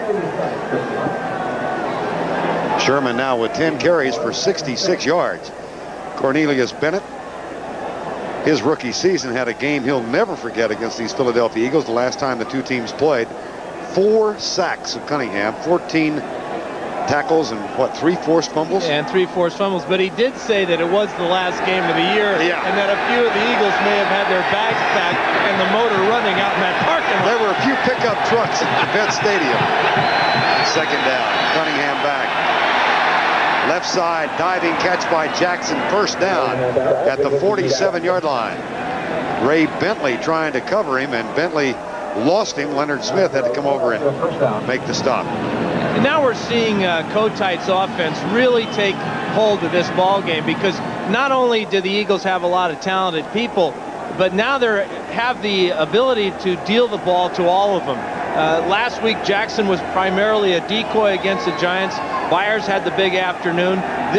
Today so far, Cunningham's been able to find all of his receivers and get him the ball. You saw Walt Corey, the defensive coordinator of the Bills, showing a little bit of concern. 1st and 10 from the 46. Play fake. Cunningham cuts it. Bennett chases. Cunningham fumbles forward. And it is not ruled as a deliberate fumble. I wasn't sure whether it was or not.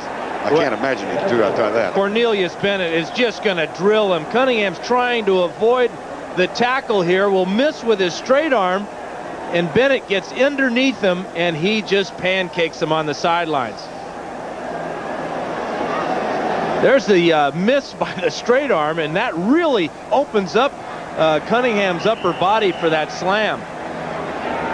Bennett, who of course wore number 55 last year, has changed his number back to 97, his old college number. That's the Desert Shield look right there. Jamie Mueller. Cunningham all the way back to the 44.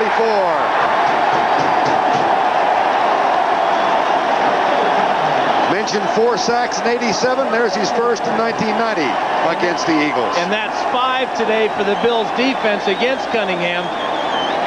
Number 97 at the top of the screen is unblocked there. One of the running backs had to have protection there, and Cunningham is twisted to the ground.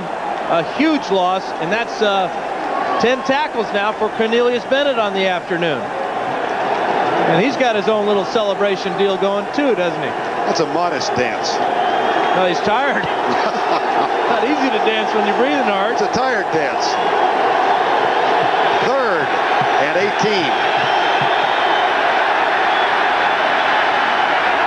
Cunningham into double coverage for Calvin Williams. Incomplete. Williams and Hagee were back to defend. And it'll be a punt forthcoming for the Philadelphia Eagles. This game has really gone back and forth. The Bills have answered the challenge. Foul. Roughing the passer. Whoa. Number 96 defense. First down. Did not see the flag. Yeah, Leon Seals was caught by our referee, Tom Dooley, at the end of this play. There's the toss, and there's the cheap shot right up under the chin. Cunningham goes down. The Eagle bench is calling for a flag. Watch the flag come out of the back pocket here.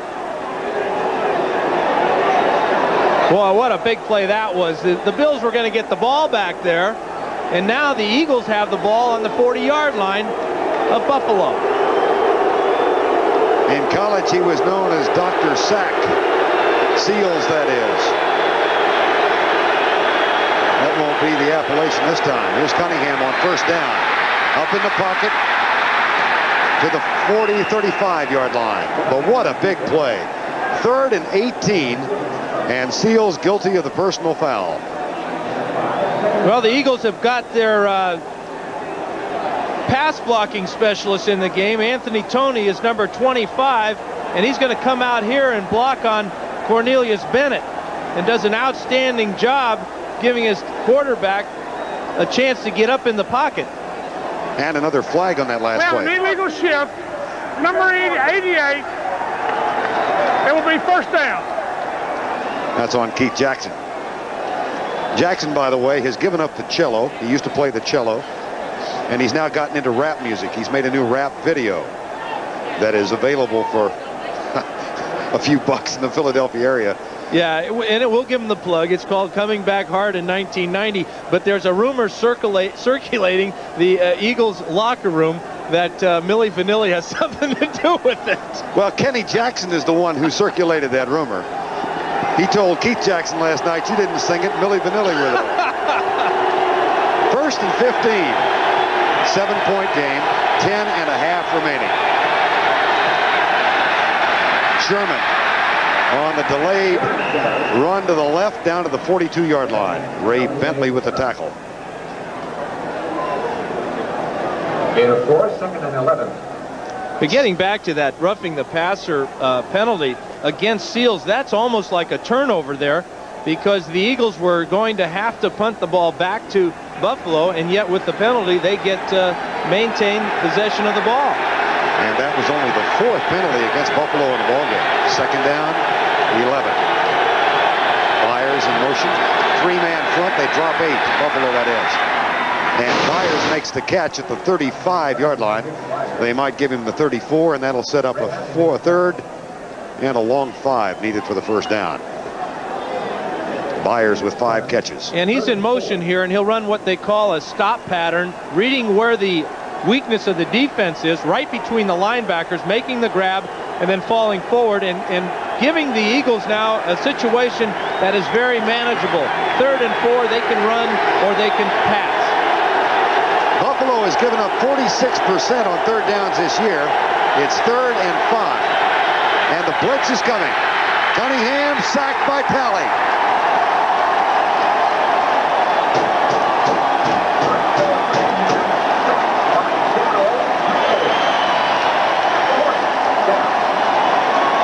Well, the Bills are going to challenge the Eagles offense right here with an all-out blitz, and Cunningham should have dumped the ball right there and But that's part of Randall's game, is getting out of trouble by scrambling around. That time the Bills had too many men for him, and that's Talley's second sack of the day. And his 13th tackle today. Well, we're having some all-pro plays made by Talley and Cornelius Bennett today. Cunningham, 30. The kick is blocked. Steve Tasker, that's the second he's blocked this year.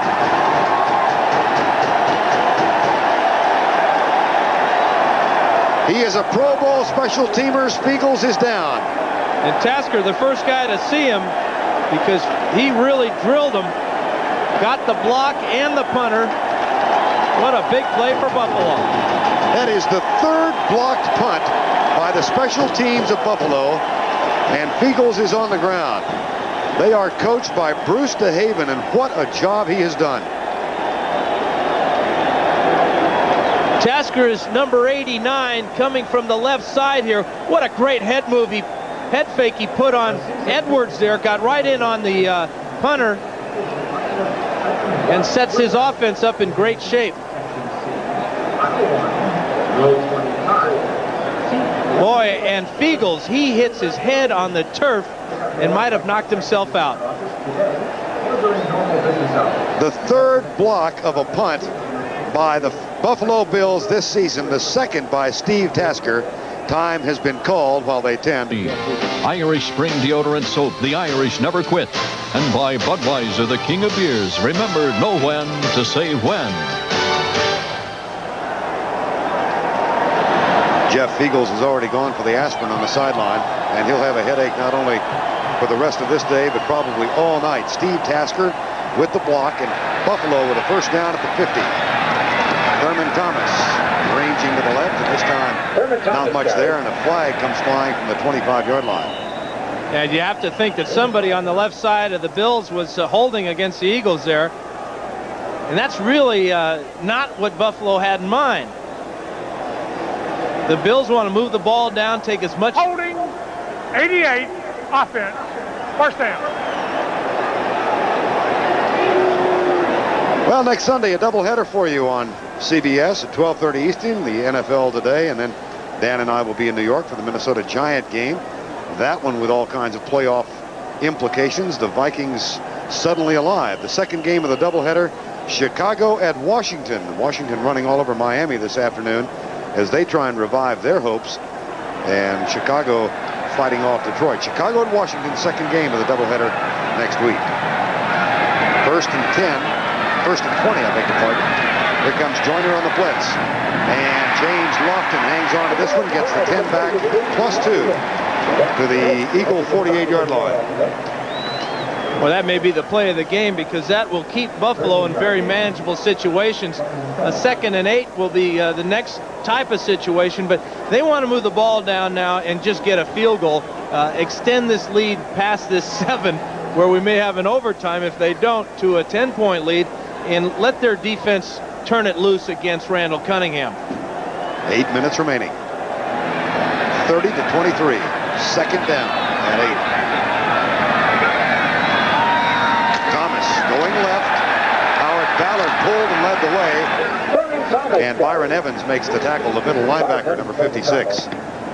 That's a wonderful play by Evans, because if he doesn't make that tackle, Thomas is down the sidelines for an easy first down. Byron Evans, Buddy Ryan says he's not the biggest middle linebacker in the league, but he hits as hard as anybody. And he's a very intuitive player, plays by instinct, and the coaches say by the seat of his pants sometimes, but he gets the job done. Very inspirational leader, and that's what you need out of your middle linebacker. Big play, third down and 6 from the 46, a 30-23 lead for Buffalo. Blitz is coming. Pass to Thomas. Flag is down as well. And the pass is incomplete. The flag thrown on the line of scrimmage. Yeah, they got Howard Ballard rocking back in his stance, number 75. But the Eagles will refuse this, bringing up a 4th down. 340 pounds. And there's no ring around the middle. No, he's solid. Yes, he is a big man, and he got that 340 moving in the wrong direction too soon. I thought I felt the earth tilt.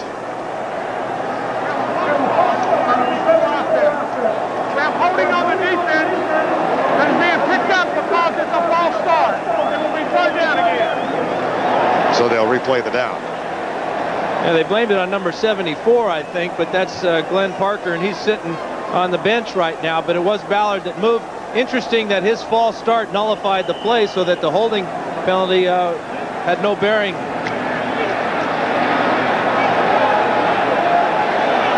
Now they do move the 5-yard penalty back because the play was a dead ball foul. Absolutely. So it is 3rd and 11 from the 49. Again, whoa, motion. Golick jumped back, flags are all over the place. And Kelly is hauled down by Clyde Simmons. But now, let's see if, now we've got another flag on the far side of the field. Well, Andre Reed and Andre Waters are having a little confab. About 6 Eagles jumped off sides as Kelly used the hard count. Heads up play by Jim Kelly. Offside, defense, third down. See, when the referee doesn't give you a number, that's a multiple one there. He could have picked anybody. Kelly got them all. Well, the Bills got a break today. Washington rolls over Miami. Rams defeat Cleveland. And if there was any doubt, the Cleveland Browns are now officially out of the playoffs. There's headline, that little booger. 3rd down and 6. Kelly with pressure. Intercepted by Seth Joyner. He thought about lateraling. It's a loose ball. Joyner not only thought about it, he did it. Now who comes up with it? I think Philadelphia. No, Buffalo. And Buffalo will have possession there because the Eagles did have it. Joyner made the interception and then made the mistake of not hanging on to it. I think they're getting so used to scoring touchdowns. They've had 3 in the last 3 weeks that was what was on Joyner's mind. He does an outstanding job of covering Thurman Thomas here, number 34, out of the backfield. Steps in front of him, makes this interception, and then makes this big, big mistake. Trying to get the ball to Frizzell, and then Eric Allen had a real shot at picking it up. And somewhere down there, a blue shirt's got it. Looks like it's Jim Richard. And it was Thurman Thomas who knocked the ball loose, or knocked the ball away, as Joyner tried to get it back to Frizzell. And a fresh set of downs to work on the clock for the Buffalo Bills. And keep in mind, under the new rules now for 1990, despite Thurman Thomas running out of bounds, the clock will restart until we get to the 5-minute mark. Boy, it wasn't, haven't we been at this 50-yard line spot on the field for about the last half hour? Now this clock will start once the ball is ready for play, as you see right there. And it will stop, go back to the old rules once we get inside that 5-minute. 2nd down.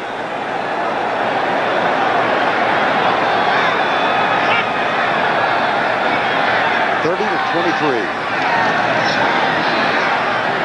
Oh, what a catch. Eric Allen on top of Andre Reed. That'll bring up a 3rd down. This is a short gain for the Bills. Reed and Allen. Reed slips down, and that is a wonderful grab. Vern, he just kept his eyes on the ball and his concentration, and he's a little bit disappointed that he slipped before the ball got to him. Well, a couple of minutes have gone off the clock, and once again, a 3rd and long. 5:04 remaining. A 7-point ball game. Buffalo has the lead. No blitz. Kelly across the middle. A diving catch for the 1st down at the 38. James Lofton. Bruce Colley's reaction. James Lofton is having a career day and a wonderful career. A 3rd down catch over the middle. He slips a little bit. He keeps his eye on the ball, and he makes the 1st down. Kelly is throwing very catchable balls as well. Nice tight spiral, a lot of touch on it, making it easy for his receivers to make those grabs. In this wind, those tight spirals, you don't see the shoebox floating around out there. Thank goodness. And a chance to work for another couple of minutes on the clock. 4:14 and running. And off to Thomas. Reggie White knocks him down at the 35. This telecast is presented by authority of the National Football League, and this CBS telecast is intended for the private use of our audience. Any rebroadcast or other use of this telecast without the express written consent of CBS, the Bills, and the National Football League is prohibited. And this is one that's well worth copying if you had a mind to. It sure is. If you've not been with us, it started with a 24-point first quarter by the Buffalo Bills. The Eagles fought back to 24-23. Scott Norwood's 2 field goals since then have brought us to our current status of 30-23. Kelly, Thomas, caught and dropped at the 40. And among other things, that might prove costly when it comes to a potential field goal. Well, how many times are you going to go to that well on the left side there? The Eagles know that they're vulnerable there against the run. The Bills have had all their success running the ball on the ground around that left side. That time, our man Jesse Small got some help from his pals and stopped Thomas for a big loss. Eagles have called timeout.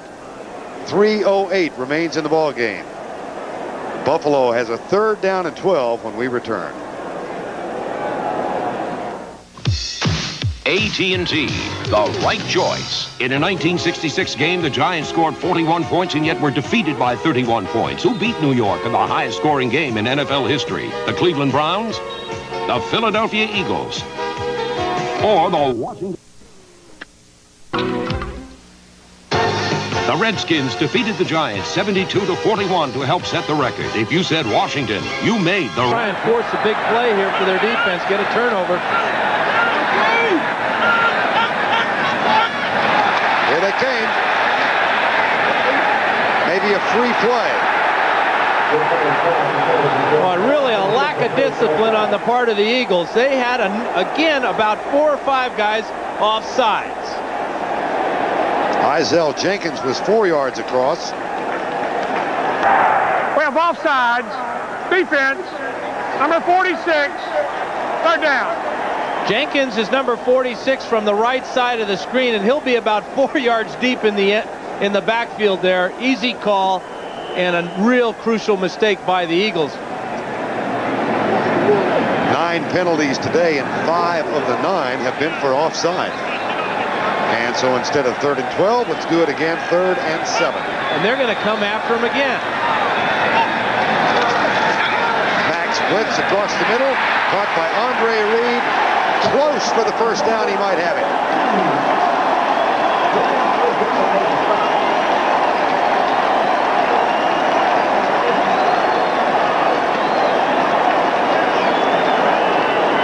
They'll measure. Boy, this is going to be really close. Kelly and Andre Reed both read the blitz at the same time. Reed broke his pattern off on what they refer to as a sight adjustment. The receiver reads the blitz, he breaks his pattern off to the inside, and the quarterback gets him the ball. Perfect execution for Buffalo. You'll see the blitz coming right up the middle against Kelly. He goes right now to where his hot receiver is. There's Reed across the middle, and the athletic ability of Reed and a nice shove there by William Frizzell, and the reach now is just enough for the 1st down. 7 catches for Andre Reed to complement the 5 of James Lofton. 12 by the Bills wide receivers. Thurman Thomas, Reggie White. Philadelphia has 2 timeouts left. The clock will stop. They use 1 now. And it will stop again, of course, at the 2-minute warning. After the fumble recovery, remember now, Seth Joyner intercepted a Kelly pass. Near midfield, tried to lateral. Buffalo wound up recovering. They put together 7 drives since then. And Thurman Thomas has gone over the 1,000-yard mark. And the fans are reacting to the score on the scoreboard that shows Washington beating Miami. So that'll open up a little breathing room for the Bills if they can hang on here. But they're well within Norwood's field goal range. And I'm sure that's all they're thinking about now, is extending this lead beyond the 7 points. Well, it's not an easy road for, and Chicago has tied it up 17 all. Not an easy road for Buffalo, even if they get the victory today, because they've got Indianapolis left, but that's on the road. Then they've got to travel to the New York Giants. They get Miami at home, and they finish out the season at Washington. A real disadvantage for the Bills. Every year they seem to play more games on the road in December than they play at home. And they're fighting a perennial December swoon. They're doing a good job of changing that around today. Here's Thomas. Inside the 20 to the 17. And the fans here, they talk about that swoon, but the Bills' record here at home is phenomenal. In the last 6 years, they've only lost here twice. We are at the 2-minute warning. Buddy Ryan's Philadelphia Eagles trail by 7, and they desperately need the ball back. They can stop the clock just once more. Mike Lodish got his first sack of the season, number 73. Time of possession in the last 9 minutes. Is that something? Well, that's the reason the Buffalo Bills will win this game, barring an unforeseen turnover and score by the Eagles. Right now, they're just going to run the Eagles out of timeouts, line up and kick a field goal. Thurman Thomas hit by Mike Golick. Thurman Thomas carry. And the Eagles will use their last timeout now, I think, to stop the clock. Okay. Nope, they're going to save it, apparently. They have one left. Boy, this is a mistake if they're not using it right now. They have one timeout remaining, and they're letting all this time go off the clock. It's only second down. Thought Buddy Ryan was going to pat his head and rub his belly there for a minute. That's not easy to do. I know. I can't understand why they're not using that last timeout. Second and 11. Thurman Thomas. It'll be third down. Now they use their final timeout and stop the clock with 1:08 remaining in the game. So Buddy Ryan's ball club out of timeouts, and they still trail by 7.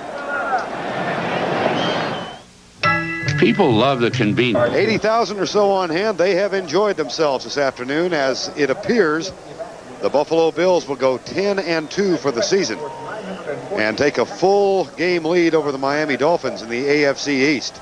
Miami already a loser today. And the Bills, who rang up 24 first quarter points and then squandered all but one of them, can now run out the clock. They do have a third down, however. 3rd and 11. And here's the toss to Thomas coming to the right side. Seth Joyner knocks him down. It'll be 4th down, but the clock will continue to roll. Real heads-up play by Thurman Thomas. You notice he didn't struggle and try and get that first down. The big thing here is to put his field goal kicker on the field and get these extra 3 points and not risk that fumble. And in the back of your mind, if you're thinking, why kick the field goal, I'm sure that the Bills are aware not only that they can get the 3 points and avoid the possibility of a tie, but Philadelphia has not blocked a kick this season. Well, they're due. You know, if they're going to block one, this is the one to block. You keep thinking back to that interception by Seth Joyner, and he tried to lateral the ball. Thurman Thomas made a nice play on the ball, and the Bills recovered the fumble. Saw Frank Reich call timeout. Buffalo uses one with 17 seconds to go. Bills still have 2 left. And that's a smart play by the Bills, running the clock way down like that. But what it does to the Eagle defense and the special teams that are out there is it takes a little steam out of them. They have to stand out there and regather, get fired up again to try and get into the backfield and make a block on Norwood. Norwood, that first one was mighty impressive. It came into the teeth of that 20-mile-an-hour breeze. And then he kicked one from 21 and 45. And it's 30-23 now with 17 seconds to go in the ball game. And Norwood has not had a great year, but 4 field goals today against the Eagles will make him feel like he had. This will be from 35.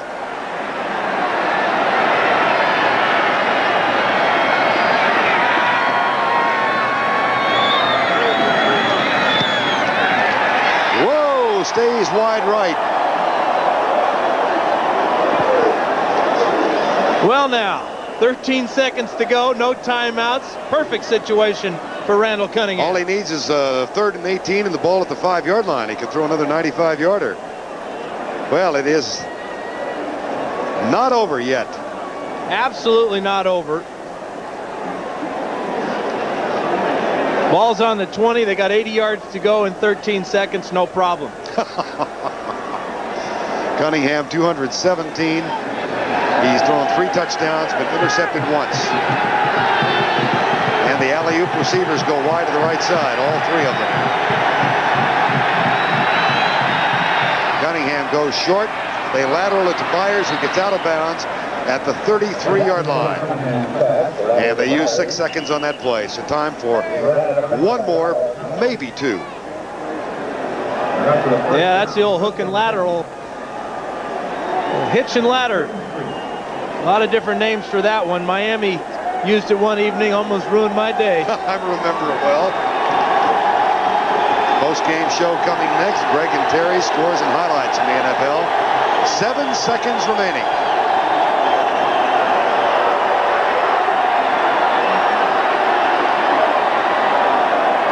Triple coverage. Batted away. Game is over. John Hagee and his Buffalo Bill teammates have a 10-2 record. And the Philadelphia Eagles see their 5-game win streak come to a close. They are 7-5 for the year. Final score, 30-23. One of the worst things you can have is a winning streak in this league. We saw a couple go by last week, and now the Eagles' 5-game streak is snapped.